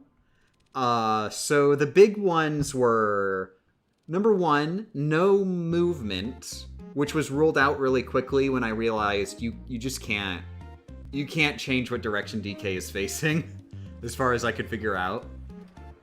I was thinking maybe you can change what direction he's facing with aiming. But turns out DK himself does not actually change what direction he's facing. Look at that, he even does that backwards throw and everything. I mean, I'm gonna get co-op again, that'll make this easier. I went through this part the hard way.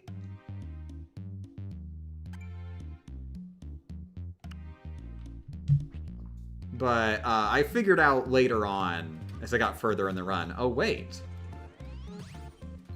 Pauline can infinitely spit stuff out, can't she? So what I did was I grabbed dirt. Not even the Fractonium, I just didn't notice the Fractone guy, I guess.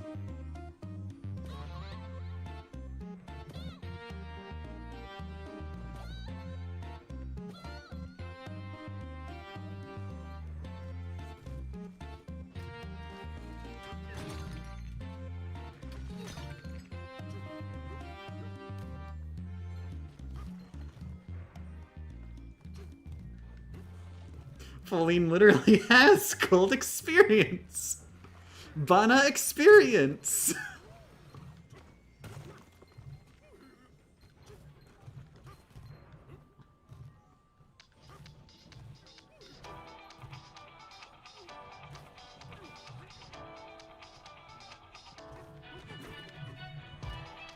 Oh, hello, Steak.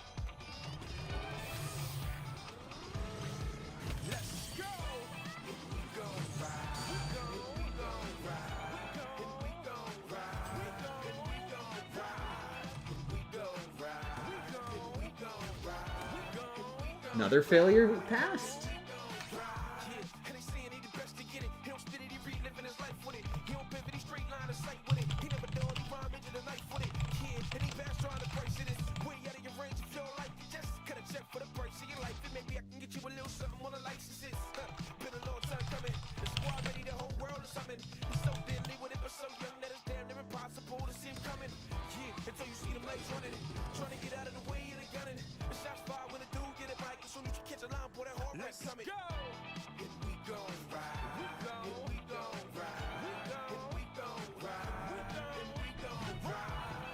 Oh god, it's this part.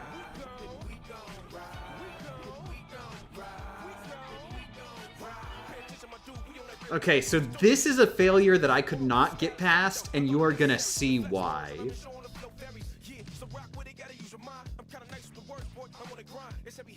Like, I do not expect that this failure is passable. Oh, whoops, I messed up.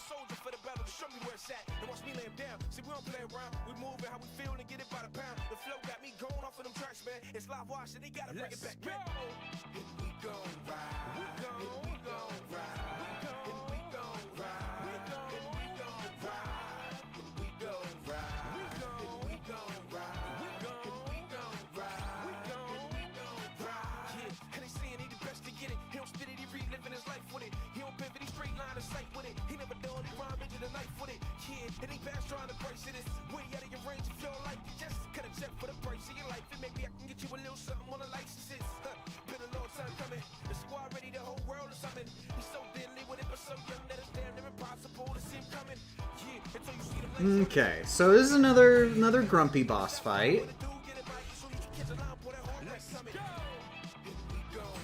So, couple things. Notice, he did a stomp and spawned gold.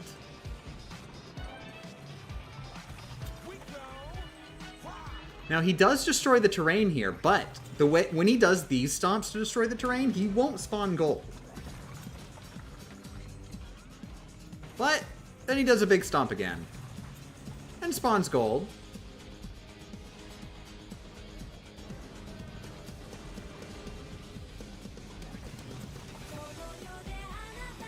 So, yeah, not a good thing. Like, even if we don't collect that, remember, if a cutscene happens, we auto-collect gold. Beating the boss will cause a cutscene to happen.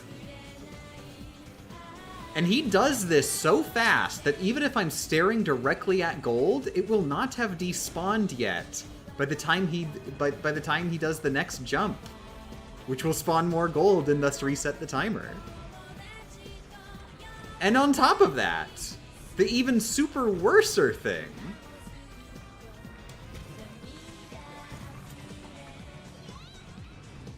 Actually, oh my god, did I just... Well, that discovery doesn't matter, you'll see why. So anyway, you gotta break him up a bit. And that will basically require that you auto-collect gold. And then you have to damage him by attacking him. Every single time you hit him causes him to drop gold.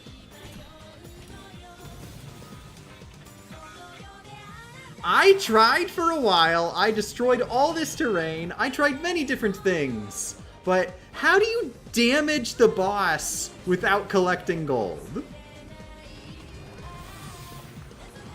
When hitting the boss, when dealing that damage, is something that causes you to receive gold.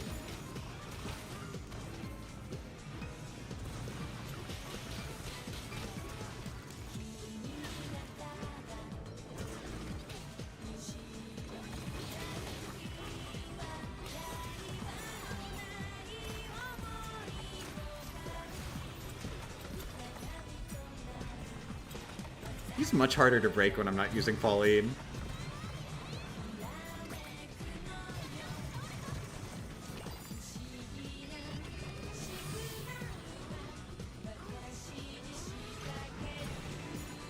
Yeah, even the charge punch gives gold.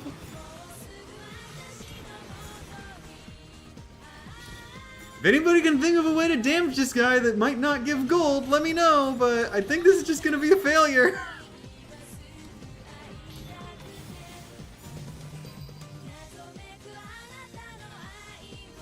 If the boss isn't defeated, the loading zone to the next area simply does not exist. Wonderful to know, thank you. Do you mind if I contact you later so that I can ask about stuff like this for the sake of the run? Or for the sake of the video? Because, like, having that kind of insider knowledge can help a lot.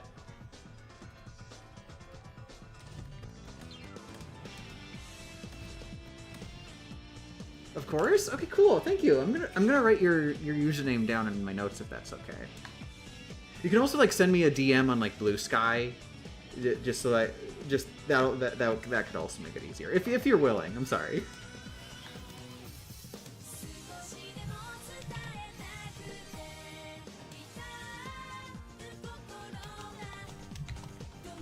MS7 Live.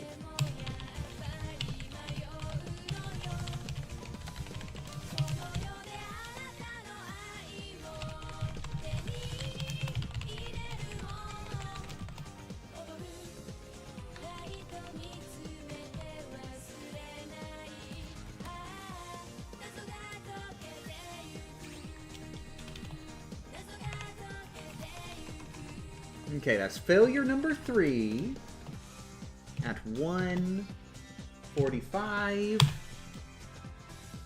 Canyon boss fight. Okay, and we have 174.99 gold.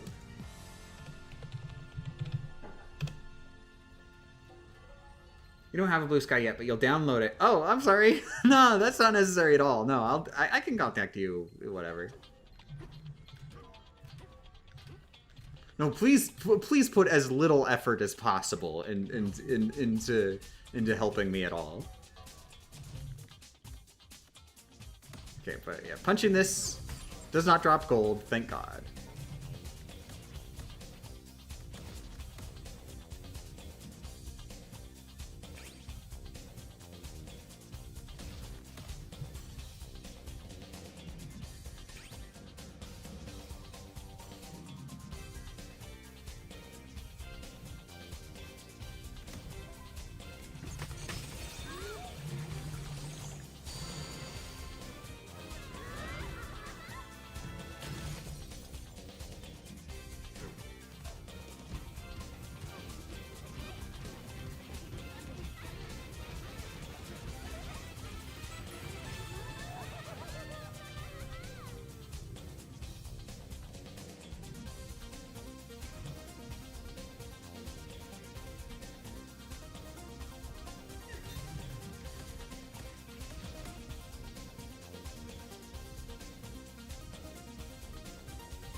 Is Game Champ aware of the speedrunning Discord? Yes, I actually have been looking up pro strats in there.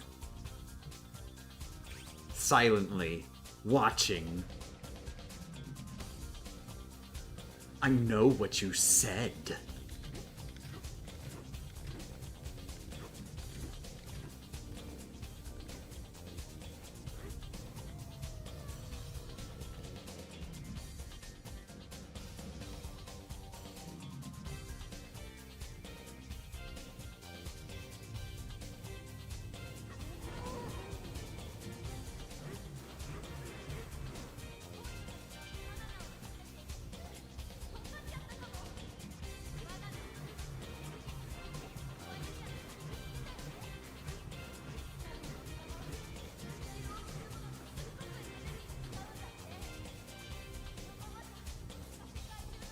Ah, dagnabbit.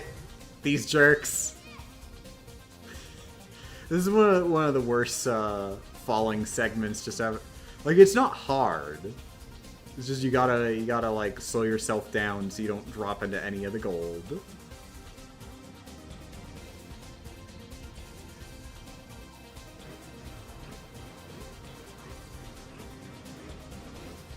Luckily, gold doesn't auto-collect here. Just because of the nature of, like, it's a mini-game thing. Oh, whoops! I messed up. This is... Okay.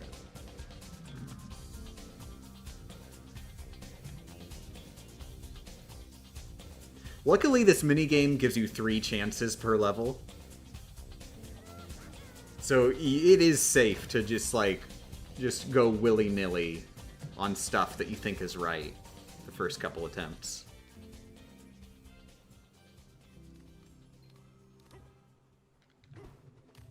By the way, I just want to say, shut up, Sonic, friggin' Hedgehog, if that is your real name. I just want to say, this moment right here, this little level, I love this so much. This, like, subdued, quiet moment where, like, all of the fractones are just talking about, like, the nature of choices. Which will you choose? Which is the correct answer? Is there a correct answer? It is so vibes for, like, the most unimportant decision. It's literally just, which level do you play first in this video game? You have to play both. Unless you're a speedrunner, but most people are just going to be playing both. This game gets weirdly serene. I love it. I love this so much. Like, I don't know why this hit so much for me. Just this simple little tiny in-betweensies area. They just really nailed the vibe.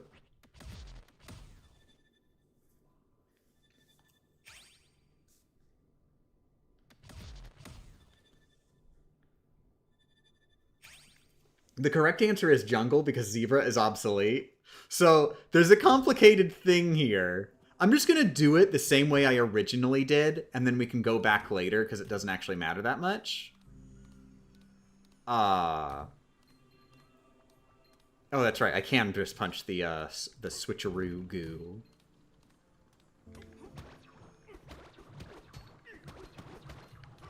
It never drops gold, so it's safe. So originally, this was actually like a major question because, like, oh god, both the freezer lair and the forest lair have stakes. Stakes that drop gold and different bosses to fight and stuff. So I can't go to both because both are locked with a stake. So I literally cannot get both Zebra and Ostrich Bananza in the same run. They're actually, like, mutually exclusive choices. And in fact, of the two, well, obviously we want Ostrich, right? Ostrich is the one that literally lets you fly, which is really good for traversal, turns out. Zebra lets you move faster, which is, like, not the biggest deal. compared to flying. Guess what? I did the math. And there's one more failure in the forest lair than in the freezer lair. Exactly one. So we have to go to the freezer lair. No, this is obsolete. We can go to the forest lair now. Because I figured out we can break the stakes. Without collecting gold. Which changes everything.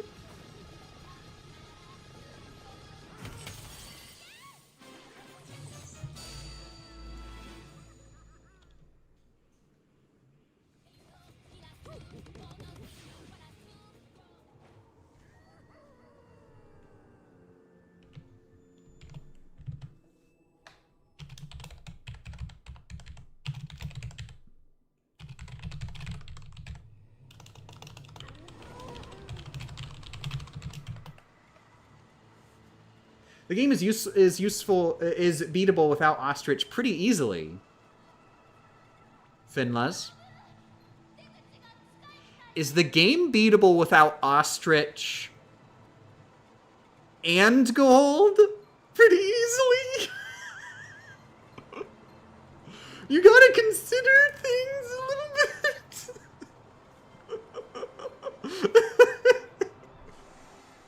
Yeah, Lamau? What do you mean, yeah, Lamau? Have you seen the kind of crap I've gotta do?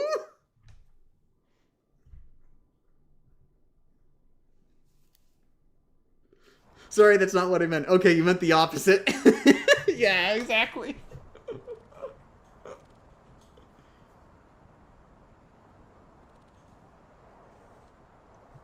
But now, luckily, it's not as big of a deal because we can go into both layers. But for now, I'm just gonna show you like what my strats were, just to show you for fun.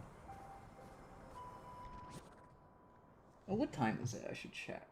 Okay, it's 7. So we are gonna have to end the stream like within the next hour.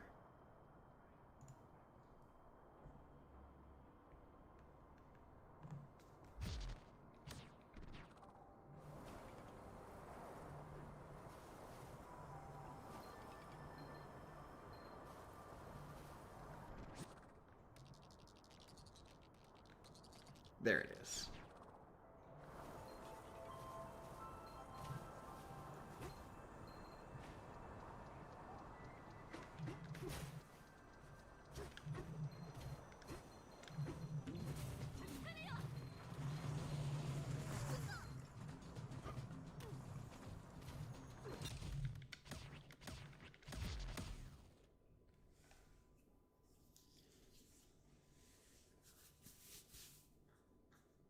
Can't even imagine what Spoiler S Spoiled is going to be like, given that most methods of attacking him spawn giant pools of gold. I anticipate the end of this run being either incredibly exciting or incredibly boring, one or the other. Either, oh my god, you gotta do a flippy trick, you gotta go double flip ways, you gotta triple double ultimate flip, you gotta do double kick awesome, or alternatively, alternate ending. So in this room, you fail, +1. The end, everybody!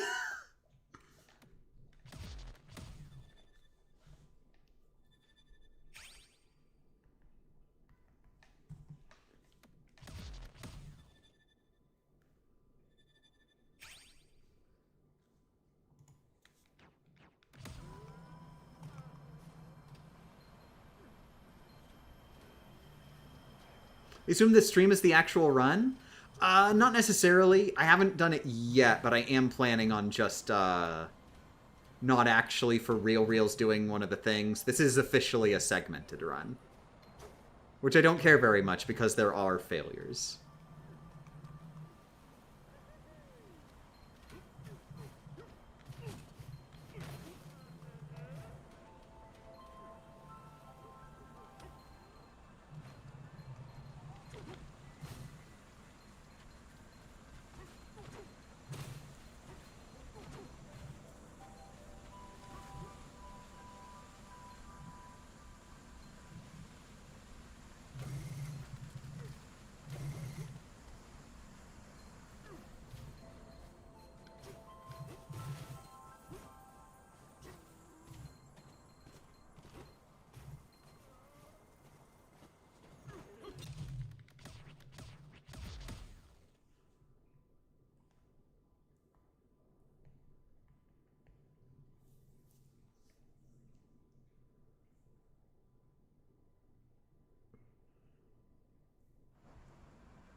Blue Sky account made and message sent? Oh, yay, thank you.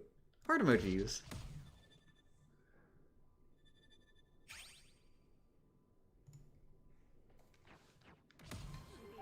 Oh, since we're no longer in that cool place. Music.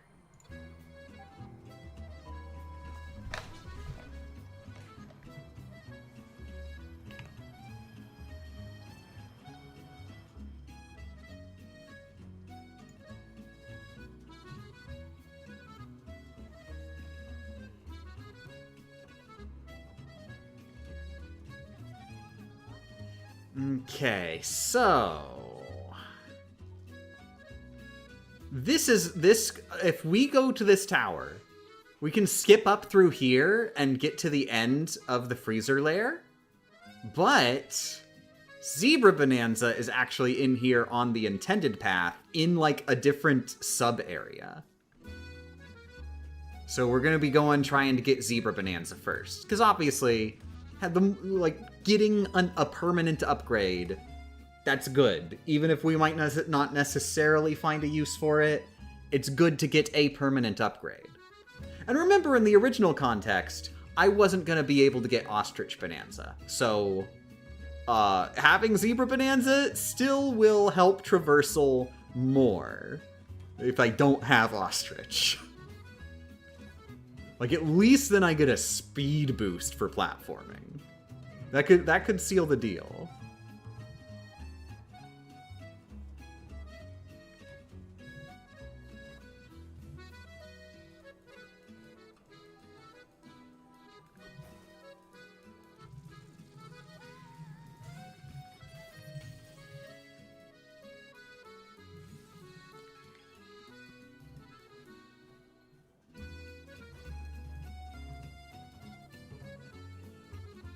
How do you refill Bananawasm?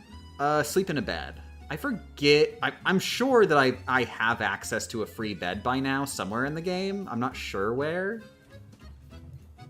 But that is a way you would be able to refill it. I think you can also refill it by dying or something. Like dying while it's active or something like that.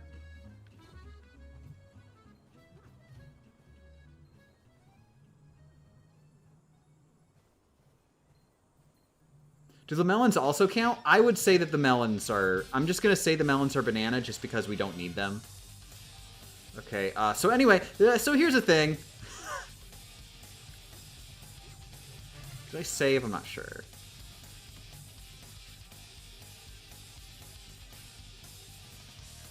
Also, just to be clear, the second game is the best one. The board game story mode is what is like the best thing ever. They took a gigantic step backwards with Budokai 3. Budokai 3 is the worst one. Get out of here if you like Budokai 3. You're a bad person if you like Budokai 3.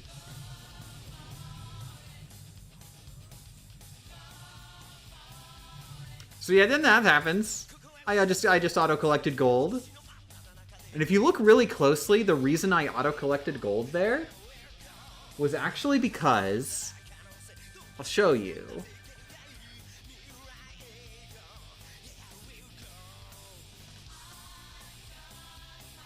Can I like Budokai 3 if I also like Budokai 2? You can't do that. You can't just say, oh, what if I am in two places at once? You can't just decide that you can do that. I'm uninterested in these hypotheticals that will never happen in real life. Okay, so what's actually happening for gold to be auto-collected there is, see this? See this gold banana root right here? Pay close attention. Pay very close attention.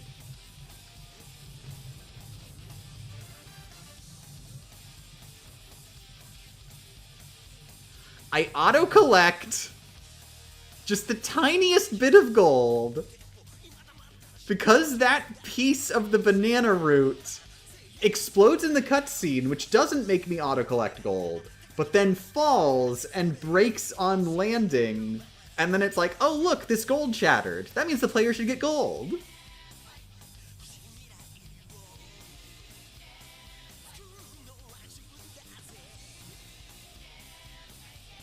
Now, there's a solution to this. Watch. It's very fancy, very technical. You're gonna have to pay real close attention to how I dodge that gold.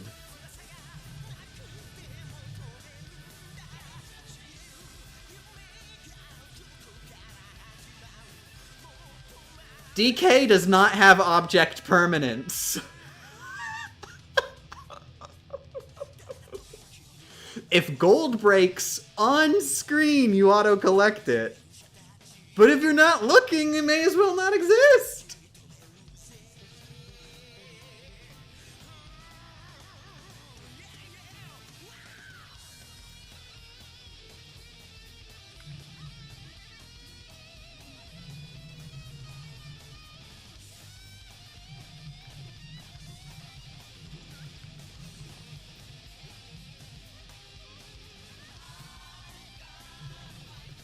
Have you tried beating that other boss without looking at it? Genuinely, yes. I couldn't get anything to work in that capacity, just because, you know, you're actually.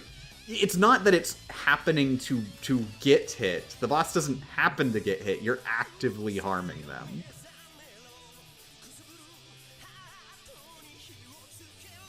Like there's a difference there.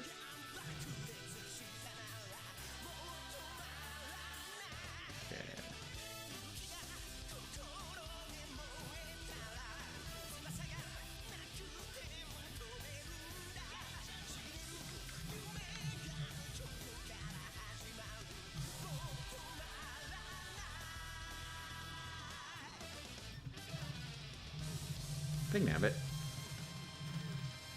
There we go.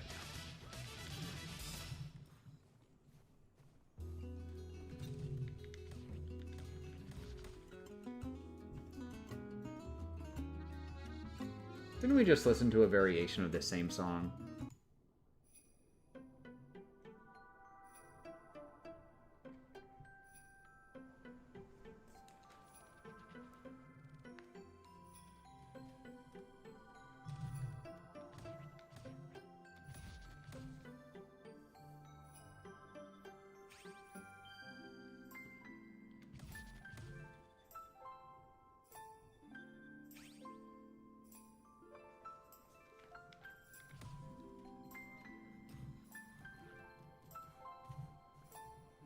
Okay, and then wait, that's right. Yeah, I gotta recharge.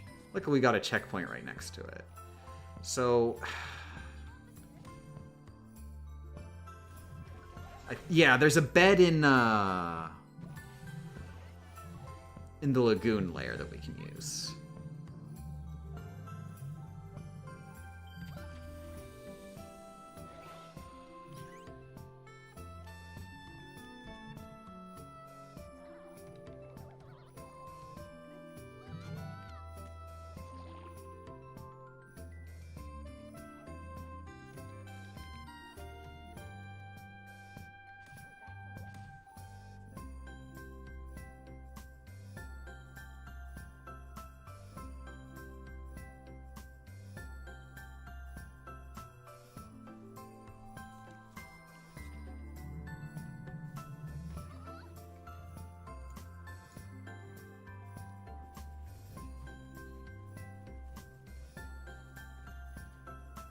Why is there a hole in the ground right here? As if I'd broken it.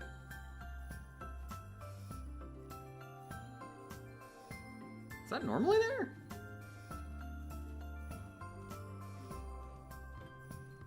Pretty sure the terrain should have reset by now.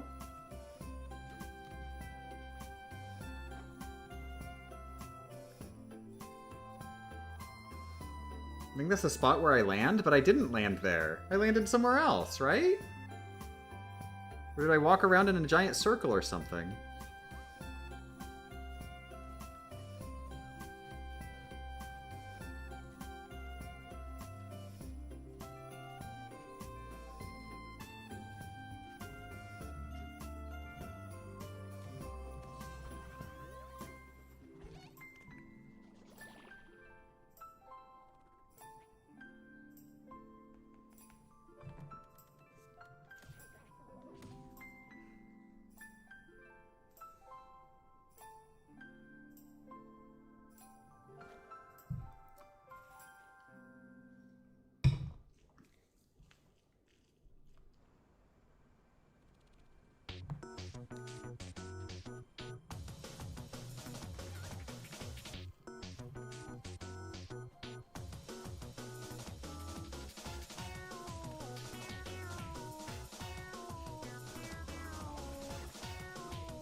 Okay, so anyway, the thing I was gonna say earlier, or that I was sort of getting at earlier, rather.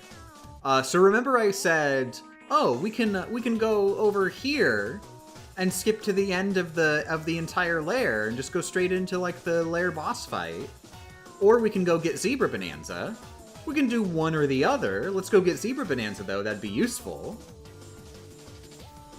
Notice there's a big stake, the kind that drops gold when you punch it. So in the original version of this run, I couldn't get Zebra. Or Ostrich. Because Freezer requires collecting less gold. It has less gold failures in it. And you can't get Zebra because you gotta go out of your way for it in here. And collect gold to do it. Thankfully, we don't gotta worry about that anymore.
Oh, whoops. Whatever.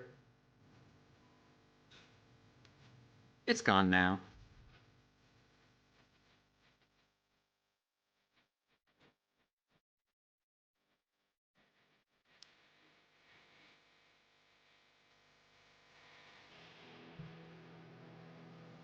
God, I need to read Naruto. There he is. There's the big guy. Now, I haven't actually tested getting Zebra Bonanza, if there will be any problems there. But we'll see. Naruto is really good until...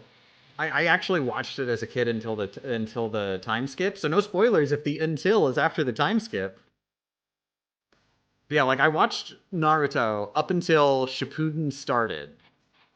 And literally what happened was I was like, oh, wow, Shippuden has just started. Like, well, the anime had just started at the time. It was only, like, within, like, its first 2 seasons or whatever. And so I was like, oh, yeah, I'll just wait for more episodes, for there to be more of an episode backlog of Naruto before I continue watching it. And, here we are. I'm a fully grown adult. And I may have procrastinated a little bit.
There we go.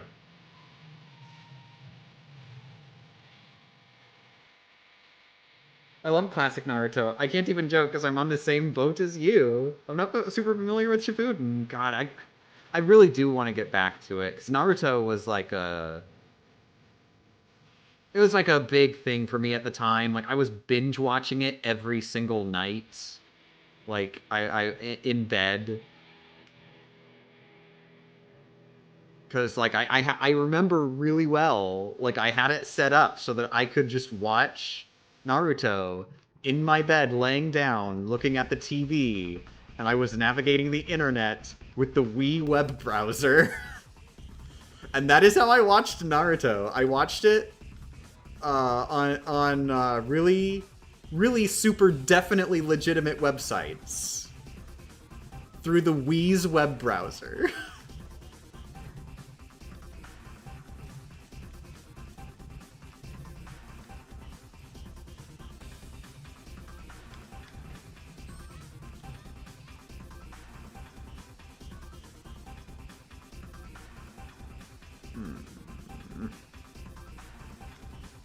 Oh, there's snow right here. Hey, Pauline.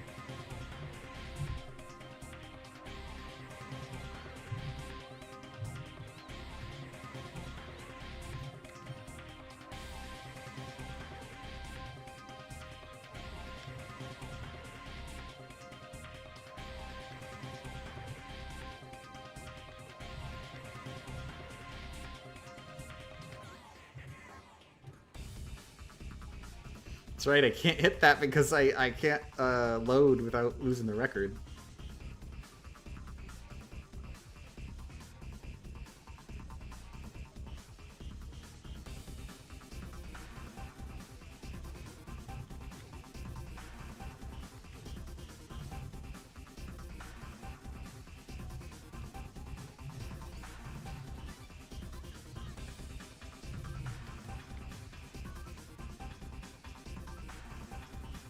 I'm not gonna do another save just in case, because one thing that I do know that I should keep an eye out for is that so those first the record pieces, when you get the first few of them, it doesn't do a gold collection cutscene.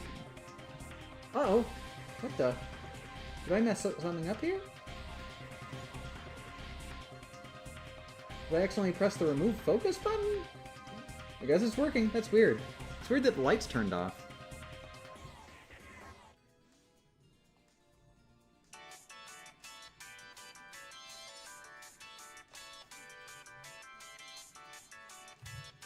Okay, but yeah, you don't auto-collect gold for the first couple record pieces you put in there, but you probably will. I technically have never had to worry about it, but you probably will get auto-collected gold with the final record piece when you go into, like, the whole cutscene to get the Bananza. So I've been trying. You gotta play it a little bit safe. Leave a record piece that's really easy to get without like enemies spawning gold or something for last.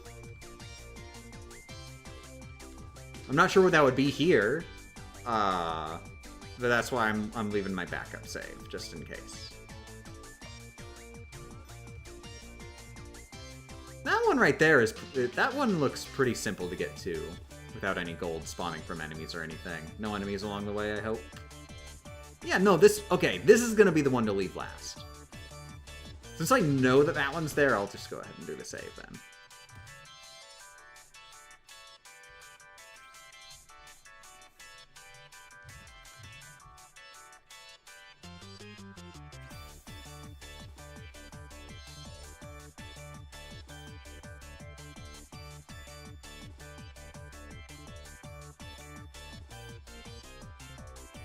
Wow, that's definitely not how you solve that level.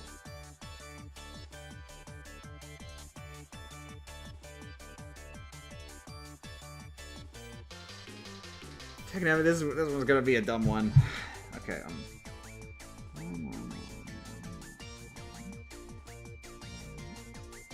oh my god, this one's a complicated one. okay. I think I got it. There we... Yeah, I got it.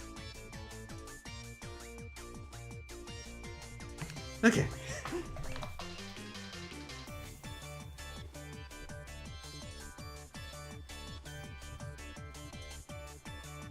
Did I save? I think I did. So we're saving that one. And we're going up there.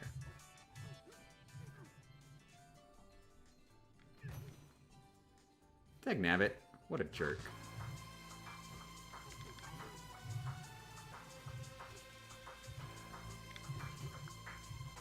There is absolutely no reason for me to break that, is there?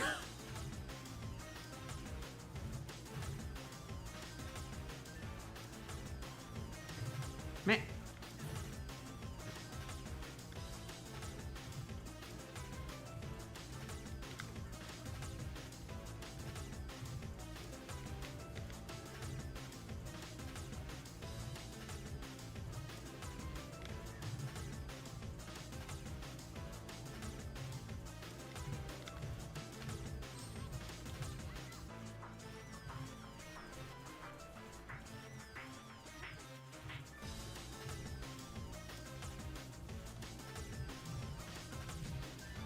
Oh, I didn't even finish, like, the whole Naruto thing. I just found Naruto as a character incredibly relatable. I would say that I had a childhood that felt very similar, unfortunately. And so it was just really nice to have, you know, this little comfort show about a kid like me, and also he's a ninja and he runs really cool.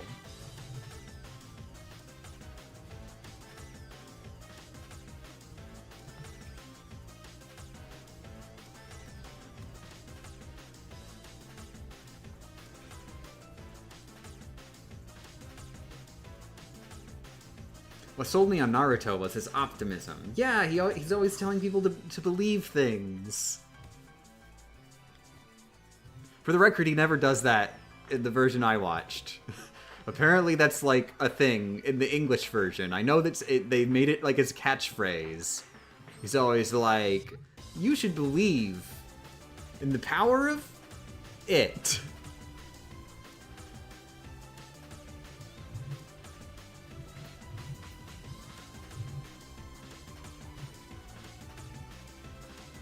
God, I need to watch Naruto.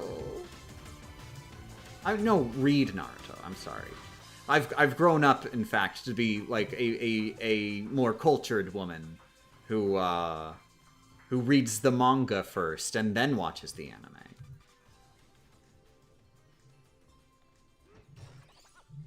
I'm probably gonna auto-collect gold from this.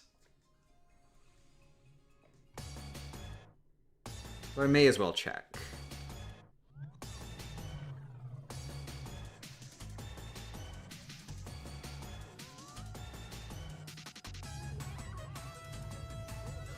As a kid, I remember being surrounded by a bunch of lame heads who would always complain, and having this little guy also with friends also being Naruto, stupid, and him just going, nah, bell of it.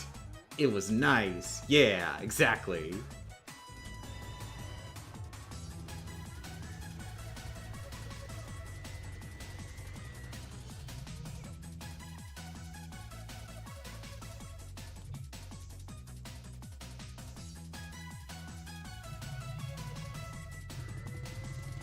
I know when I was a kid, I Naruto ran and convinced my friend it was more aerodynamic. Are you telling me it isn't? You've seen the Olympics, right? I haven't, but I can imagine.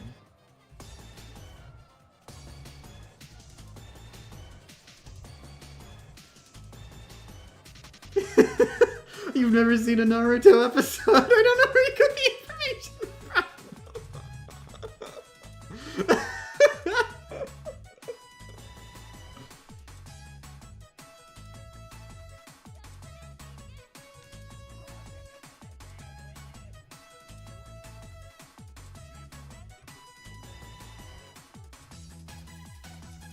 And, oh, we didn't get any gold. It's still at 174.99. Awesome.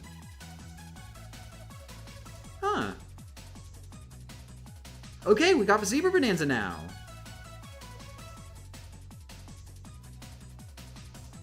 Now I guess there's no reason to really stick around.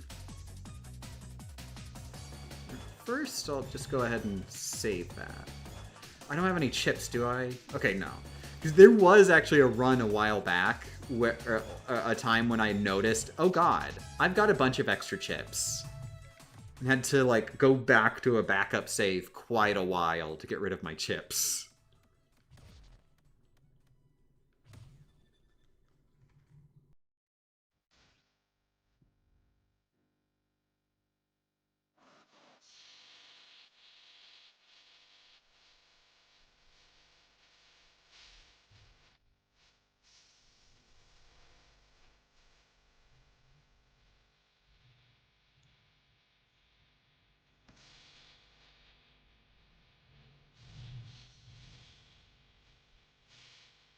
Okay. Eel is up here.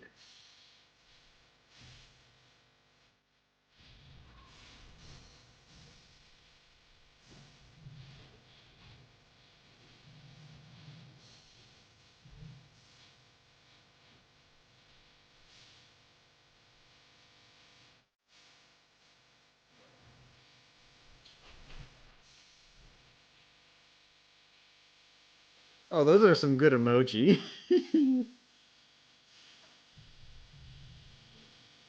One of these days, mark my words, one of these days, I'm going to commission someone to make some actual Bronton emoji. It's going to happen.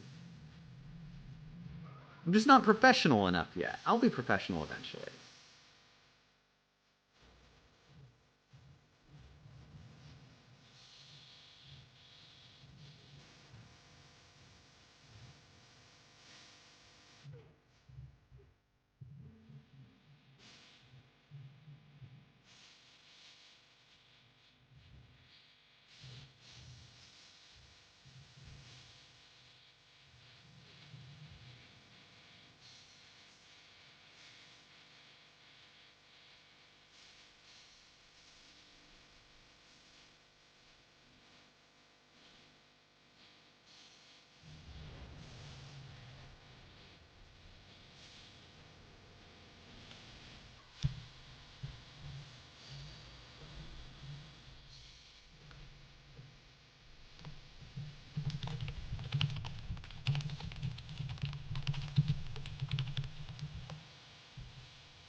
I like that loading screen art there.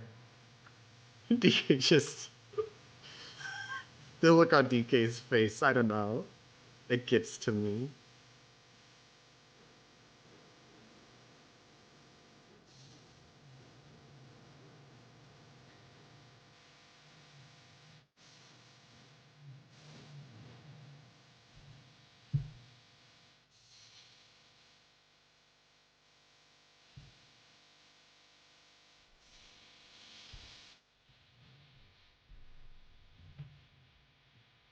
You always make amateur ones yourself too. You know, I could probably get ones that look good enough in a stylistic suck kind of way. Quote unquote stylistic. It would be the extent of my abilities, but I might still be able to get it to look in a way that's MS Paint in a good way.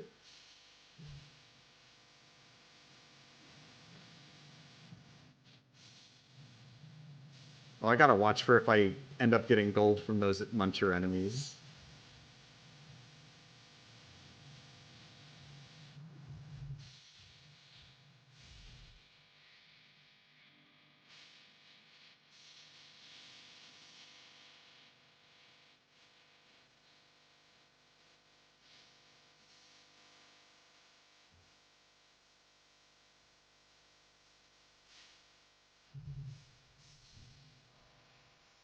I'm gonna just sort of shift the backup saves a bit.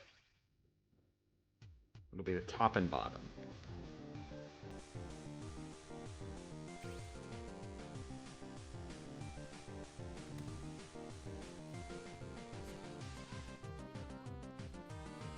it bad that when music from a game I've done a run of comes up, I think of the video I made where the song shows up?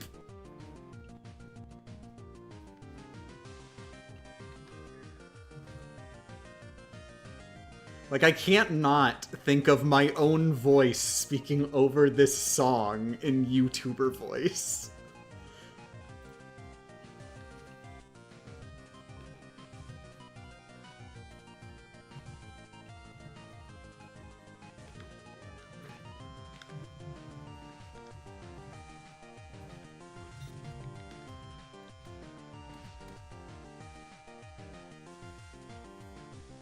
You probably heard it a lot during editing. Yep, that's one of the big reasons, probably. Like, those videos get ingrained in my mind in weird ways.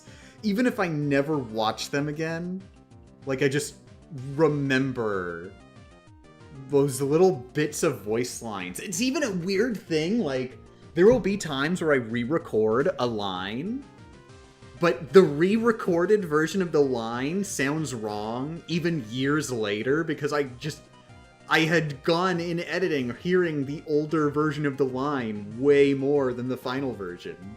Because re-recording lines often happens like a lot closer to the end of editing.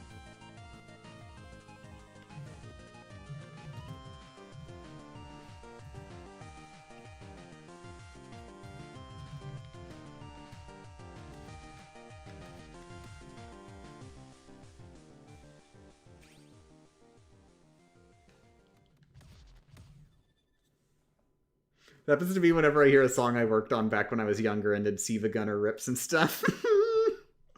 Oh, that sounds fun.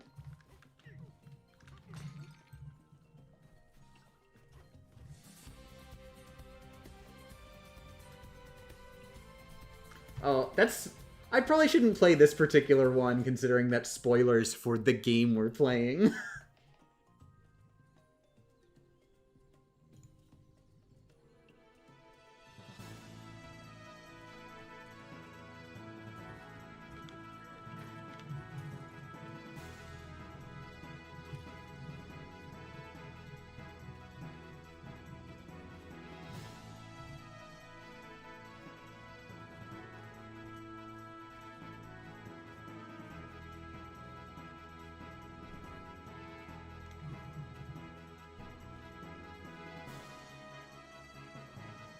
Okay. I remember there's one downstairs, and then one right next to here.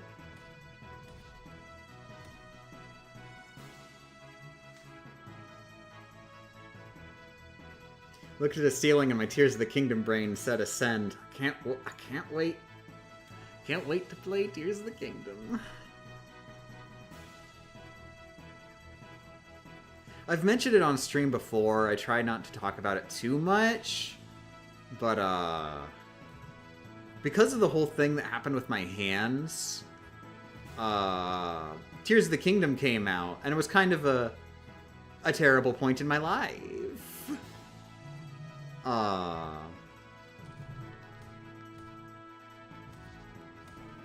And also, because I wasn't really able to work, we sort of ended up with a bit of debt. And I sort of just made it a goal for myself, now that I have hands again, that I'm not going to play Tears of the Kingdom until after the debt is fully paid off. My thing is, I want to be able to play this game in a peaceful environment where I can just relax. And I'm bad at doing that when I'm in debt.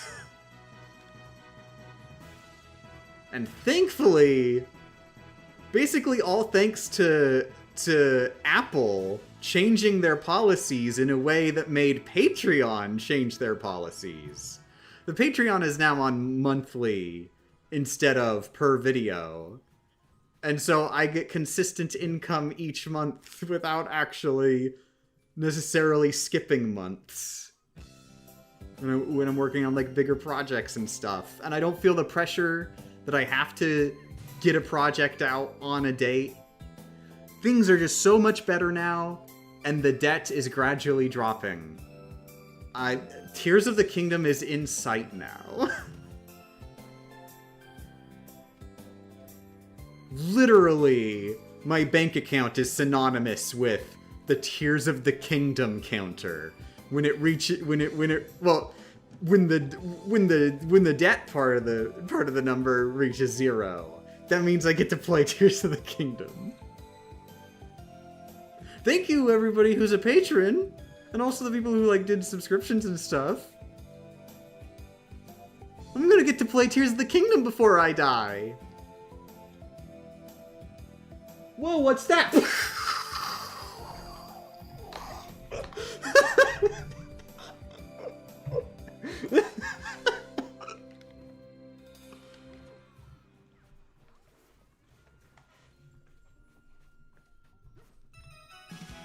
I remember what I'm doing.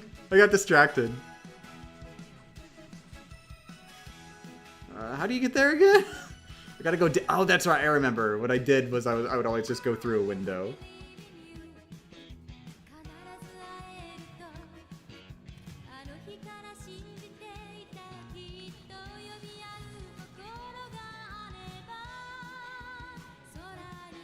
I think it's a little bit lower.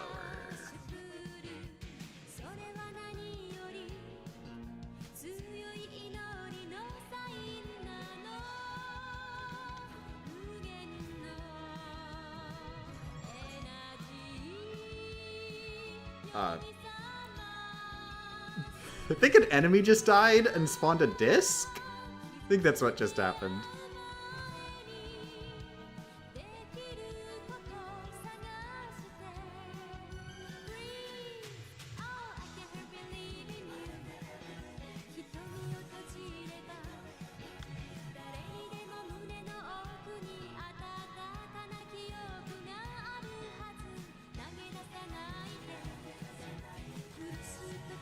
Whoops. Oh, cool.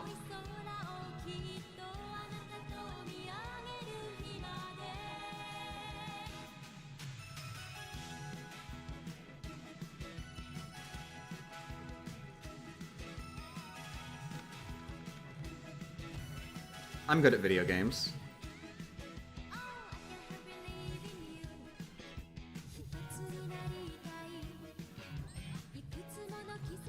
By the way, notice there's gold that the barrel shoots you into. Don't do that.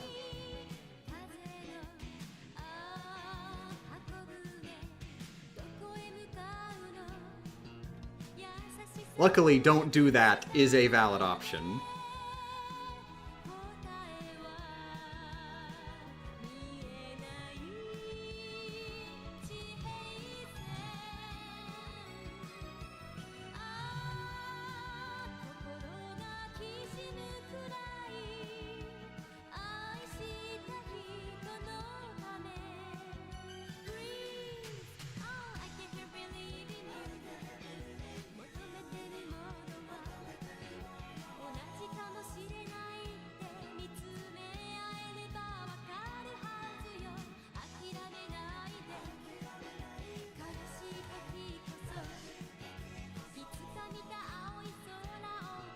Nah, this is another hard puzzle. Dang at it. Is it? No, it's not. It's easy. I'm getting better at this.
This is another one of my favorite songs. It's the ending song for season 1 of Be the Beginning.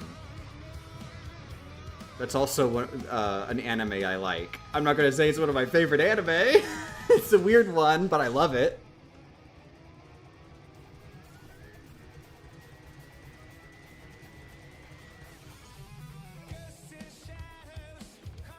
I would recommend watching Be the Beginning. It's on Netflix. It's a Netflix original, whatever that means. Is that an anime about bees? Just the letter B, the beginning.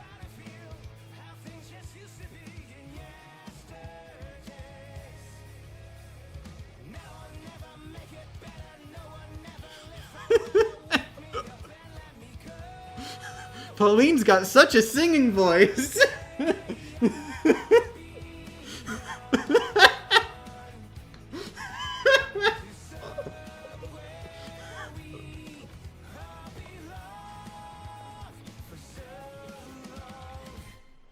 But yeah, Be the Beginning is an anime that I would describe it as thinking it is way smarter than it is.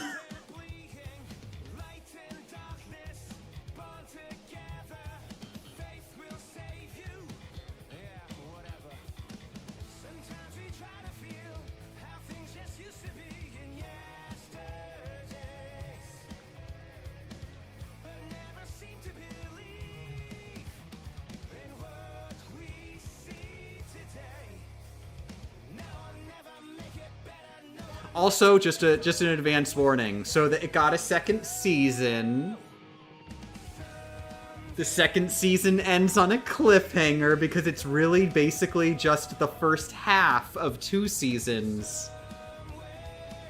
And they didn't make the season 3.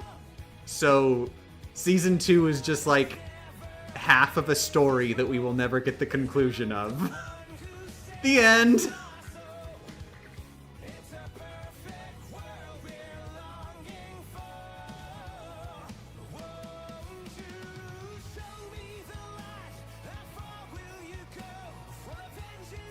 Remember, if you ever get a deal with Netflix, for the love of God, don't assume you'll get another season.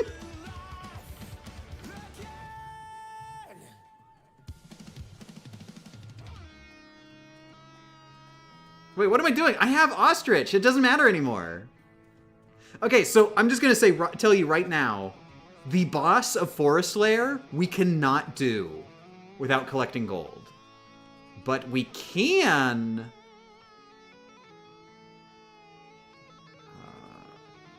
eel... Yeah, there it is. Okay. I do actually have to make my way over there.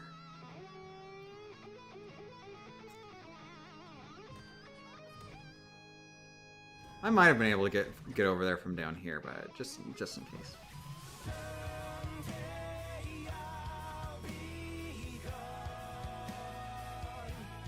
Was it finished in the manga, though?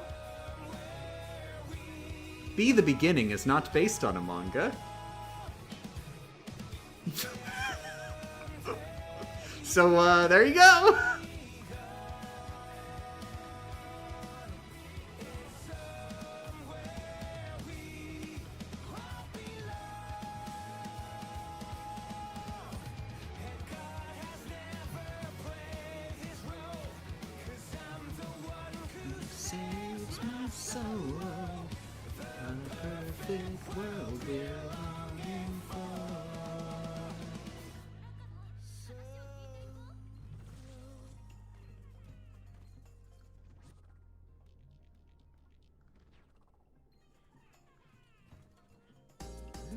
There it is.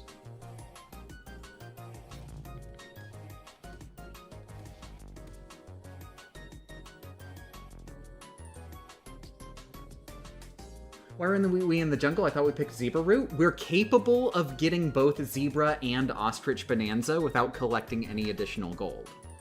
Which is, you know, good. Having permanent upgrades is good, like, unequivocally.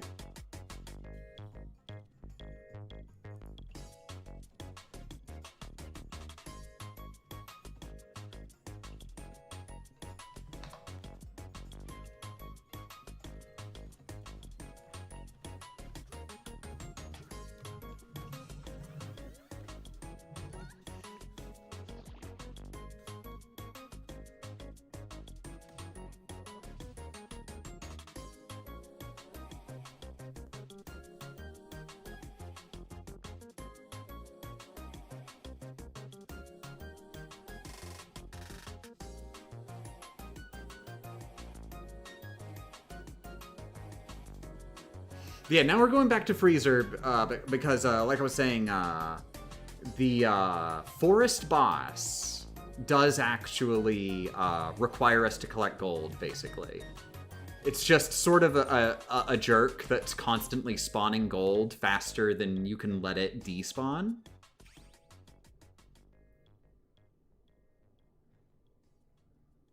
I may as well just do the whole caboodle.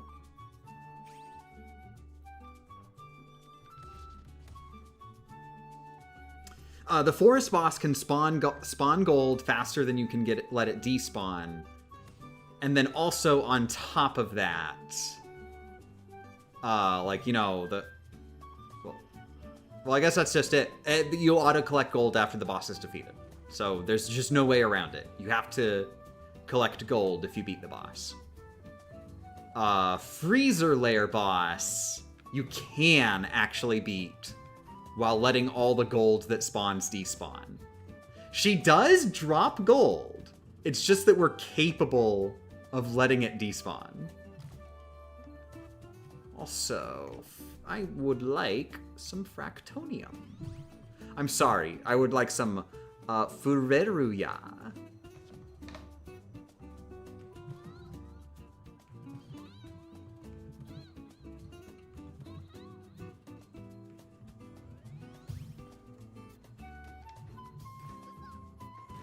I did actually do this whole skip thing before I figured out the Pauline strats.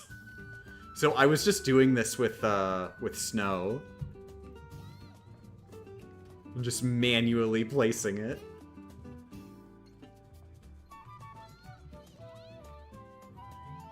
Pauline is very broken. Like, technically we could do this without Pauline still, just by throwing Fractonium.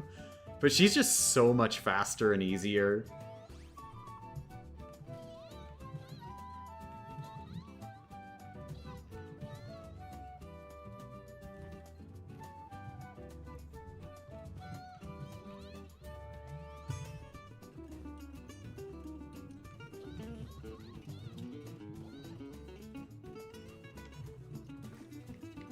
Whoops. Oh, almost. Safe.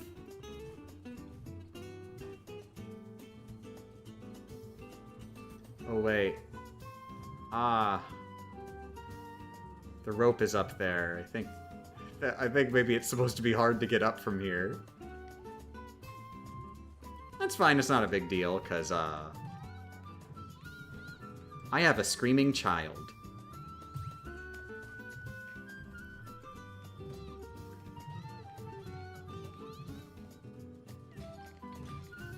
Dangnabbit.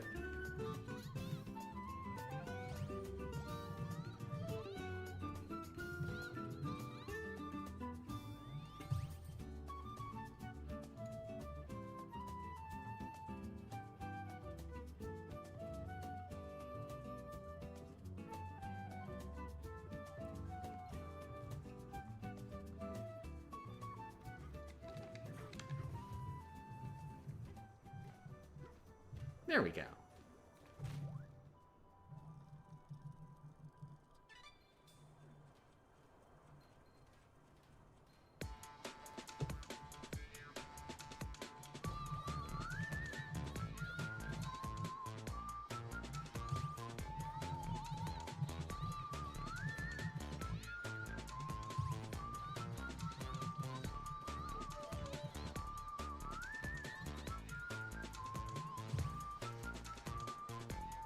Oh, this is why people have children? Yeah, they're very useful.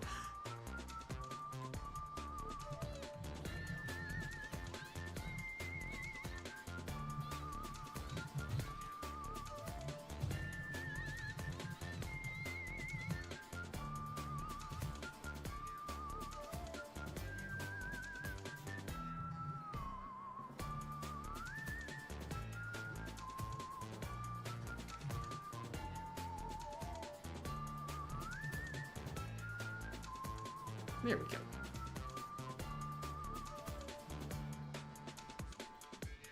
Is there like a checkpoint around? I guess I just go through there to get up to the mouth. that works? Or no? No? Oh, no. Okay. I'm very stupid. Is that all? I'm very stupid. Very stupid. I'm very confused.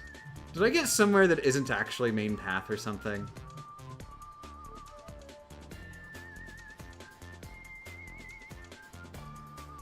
Am I planning to edit this footage into a future video? I like money.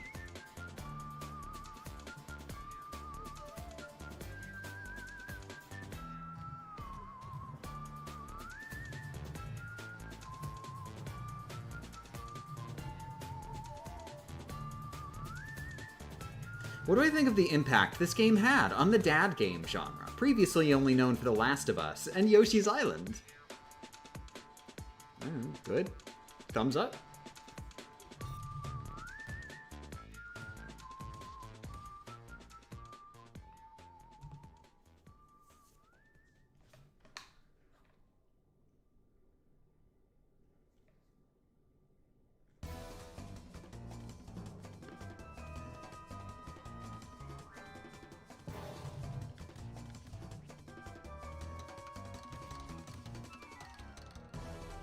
I hadn't considered this is a dad game? Yeah, this is a dad game!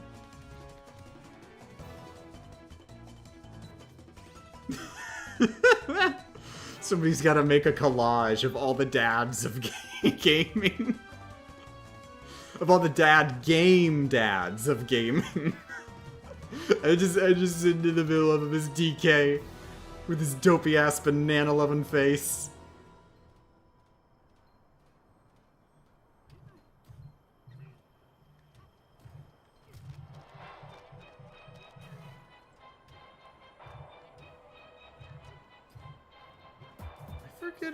How exactly I got through this part.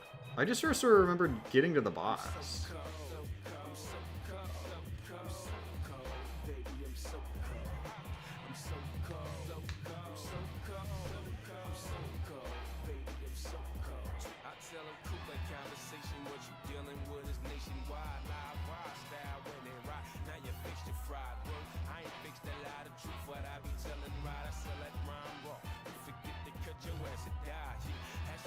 Oh, dagnabbit.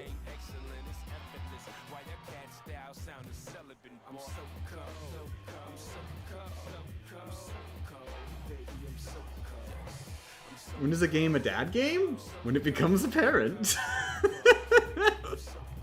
That's a pretty good description. Oh my god.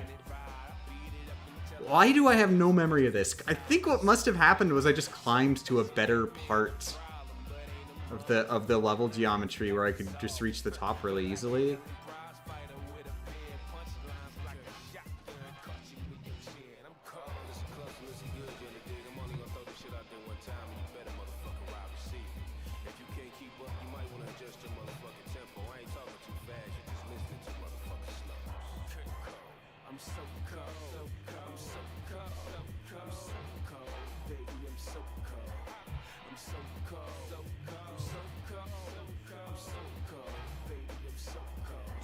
I'm just gonna do some cheese.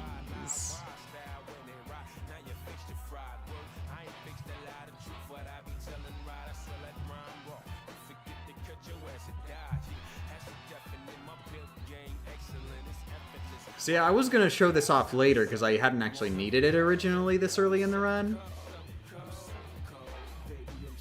But this is another strat you can do. It is incredibly powerful. It is not like an automatic get anywhere over any gap button. There are actually a few gaps this will not work with, but not very many.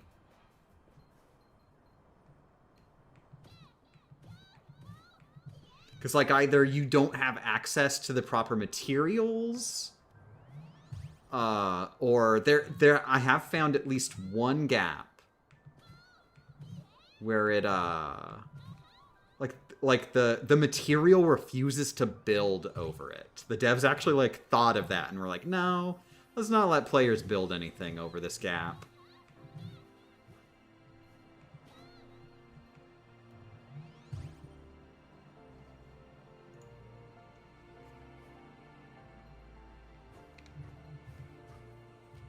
I'm not sure I got up here originally. I'm confused.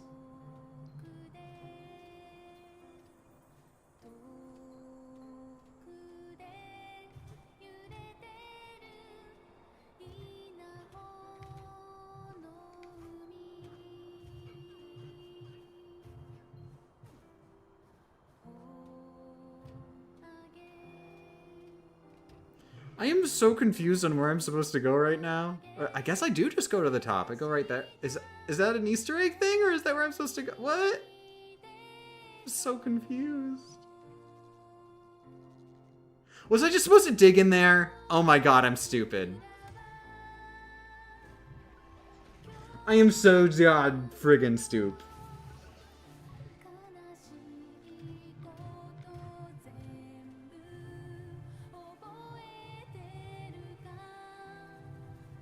There we go. I just didn't, it didn't my brain didn't work that way to dig there because I came through that way to get to the checkpoint, and so I was already past it when I hit the checkpoint, and it just made me just so much more, which direction is which? You were so confused what I was doing? I was too!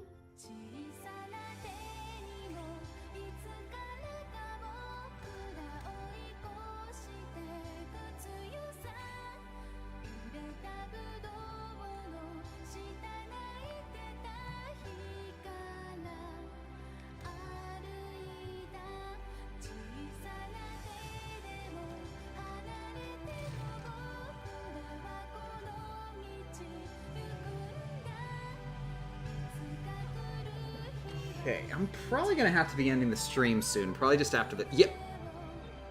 If I'm lucky after this boss fight.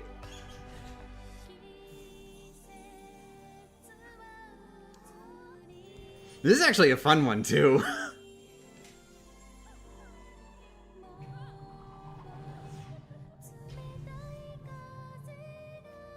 So, yeah, I already mentioned earlier, we can actually beat Poppy without collecting gold. Because of the way that her fight works in a way that's a bit different from other bosses who've dropped gold. She does drop gold when you punch her, but... Well, I'll show you.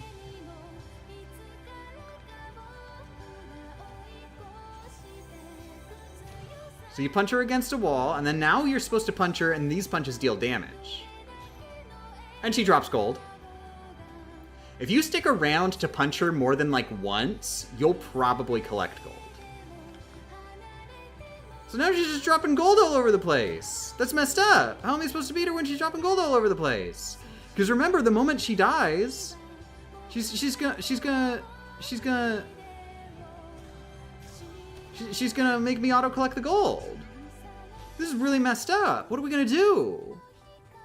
What are we gonna do? What are we gonna do? So...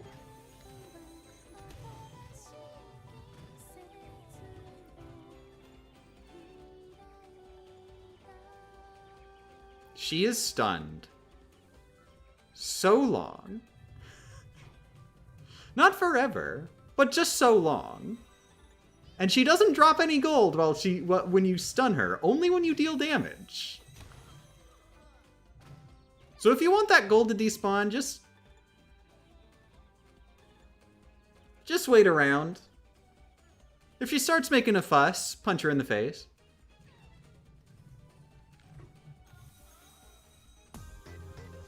Don't even necessarily have to do that. You can also stall by, if you attack her while she's attacking, it does like sort of an interruption thing.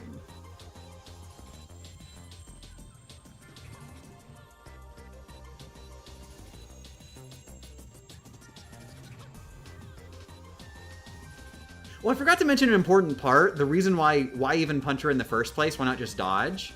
If she attacks too many times in a row without you doing anything, she does a special attack that recovers the ground. And I'm not sure what the material is. Is that just like frozen leaves? I think it's like frozen leaves. She recovers the ground in that, which covers all the gold. which I'm unsure if that covered gold will get auto-collected. But either way, it's a good idea to get her to just destroy everything. To get rid of all the gold that might be under there. And then otherwise, just make sure you only attack her once at a time. However, I figured out a strat that's even better than this, that I found out in the refight later in the game.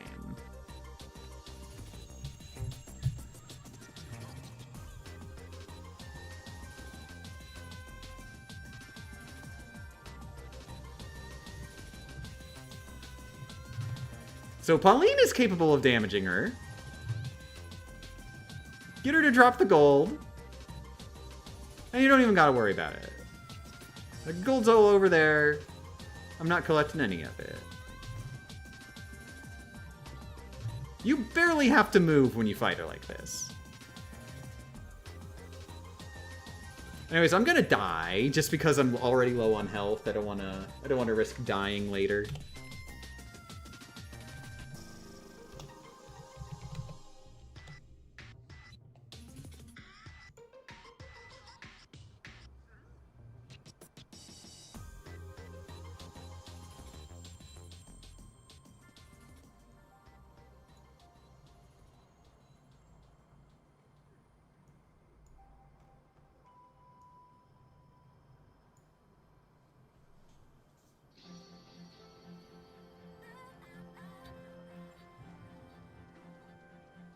Oh crap, there's a dead DK in here. I forgot about that. Oh no, and I auto-collected the dead DK! I think what happened was I auto-destroyed it with my, like, landing shockwave.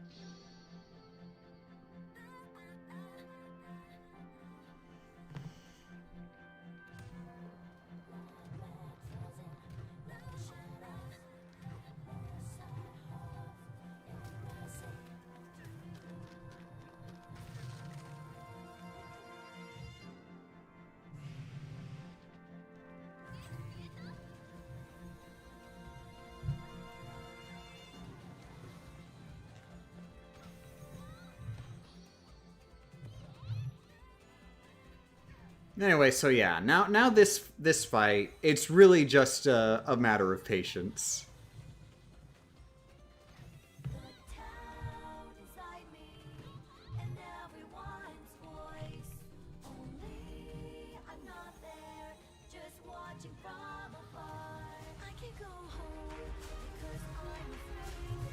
And thankfully, the actual range to hit her is really high up, way higher than you might think. So you can shoot over the gold safely, as long as you make sure to aim a bit up.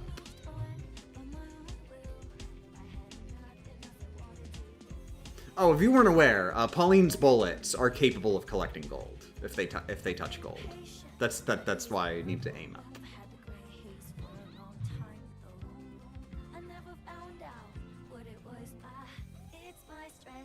Yeah, spoilers for the end of the fight. She does not drop gold the final time you hit her. So that's why you can beat her without collecting gold, because you just wait for all the other gold to despawn, and then land the final blow.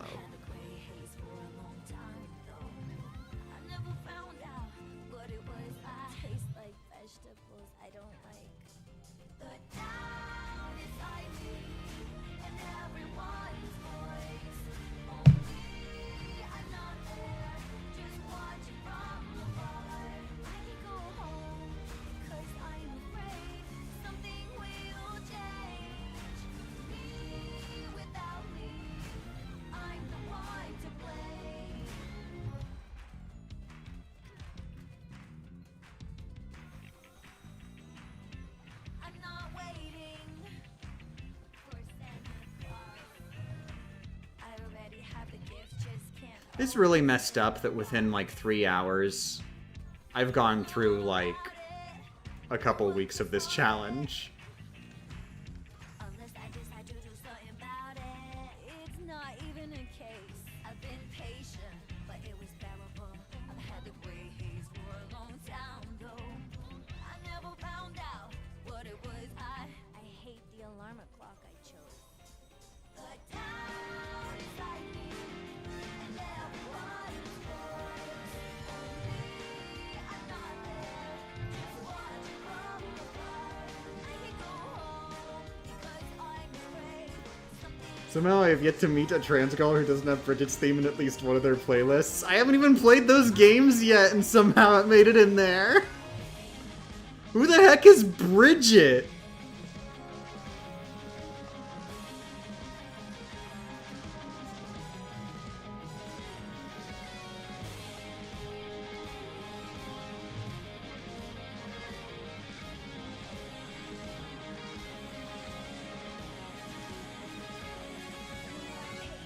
My body is light. Let's paint the gray haze into sky blue.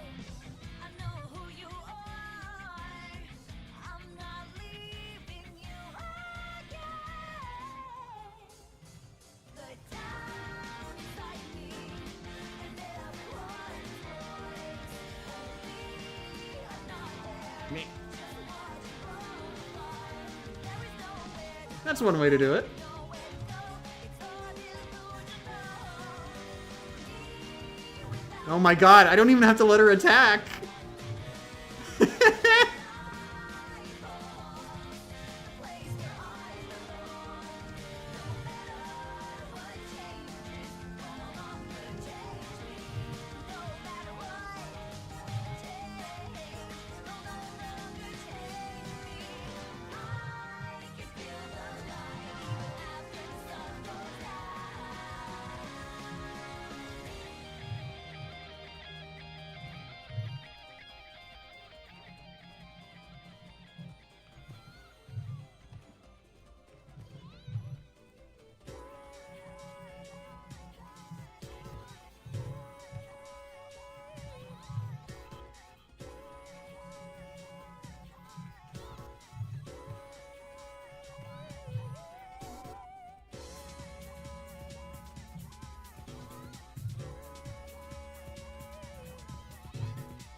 Good morning, Cannibal. I'm doing good.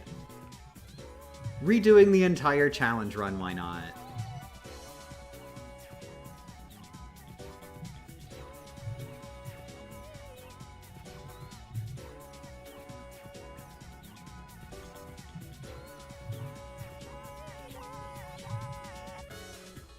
Okay, I'm guessing she has 2 more hits, but just to be safe, I'll wait for the gold to despawn before I hit her again.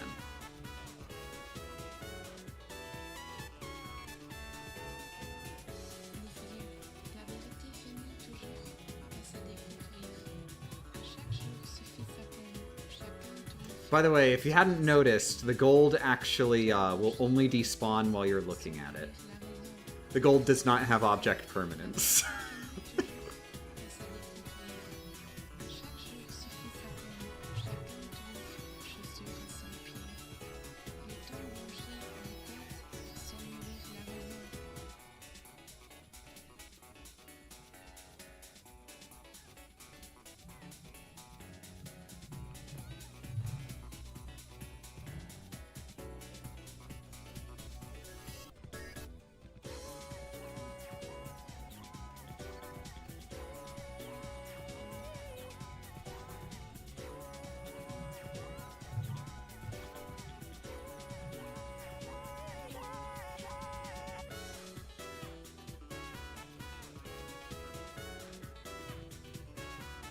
Okay, I don't think there's any gold under there.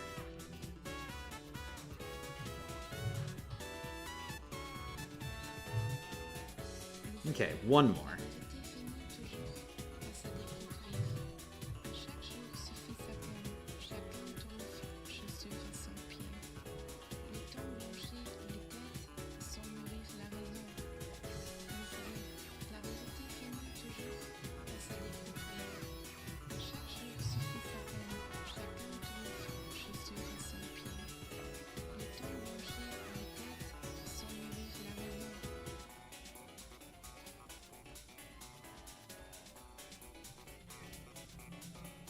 Did the gold despawn? I was looking away from the screen. I think it did. 174.99.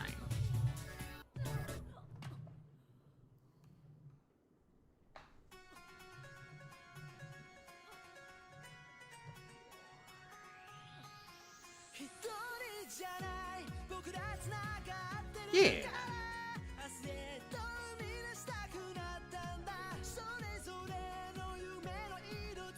Okay, I'm gonna be ending the stream now. I definitely don't have time for more. So, just after I reach the next layer, I guess. But yeah, as you can see, we can just go through all ability and everything with barely any failures now. I will continue next time I get the chance to stream. I don't think it'll be tomorrow. And it'll just be the run. I think I'll just gonna stream the rest of it. There's so many less failures. We have cut so many, like, punching of stakes out.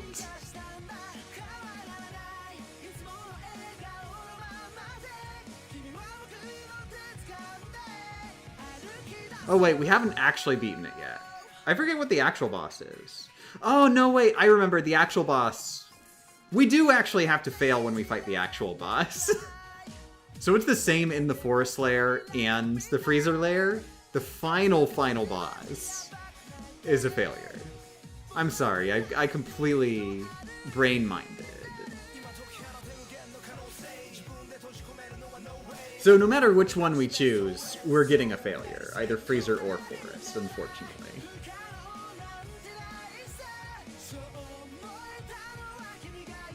Whatever, the stream is over now. We'll continue from here.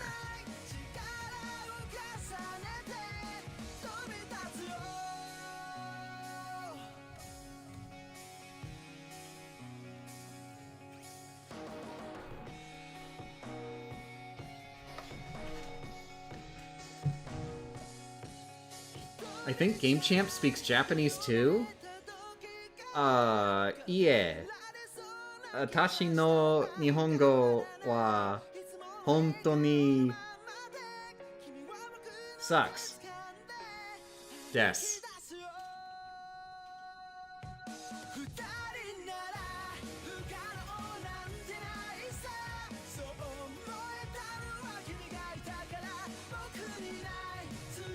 Okay, stream's over. Night nights, everybody. Heart emojis. Thank you for listening to my music playlist.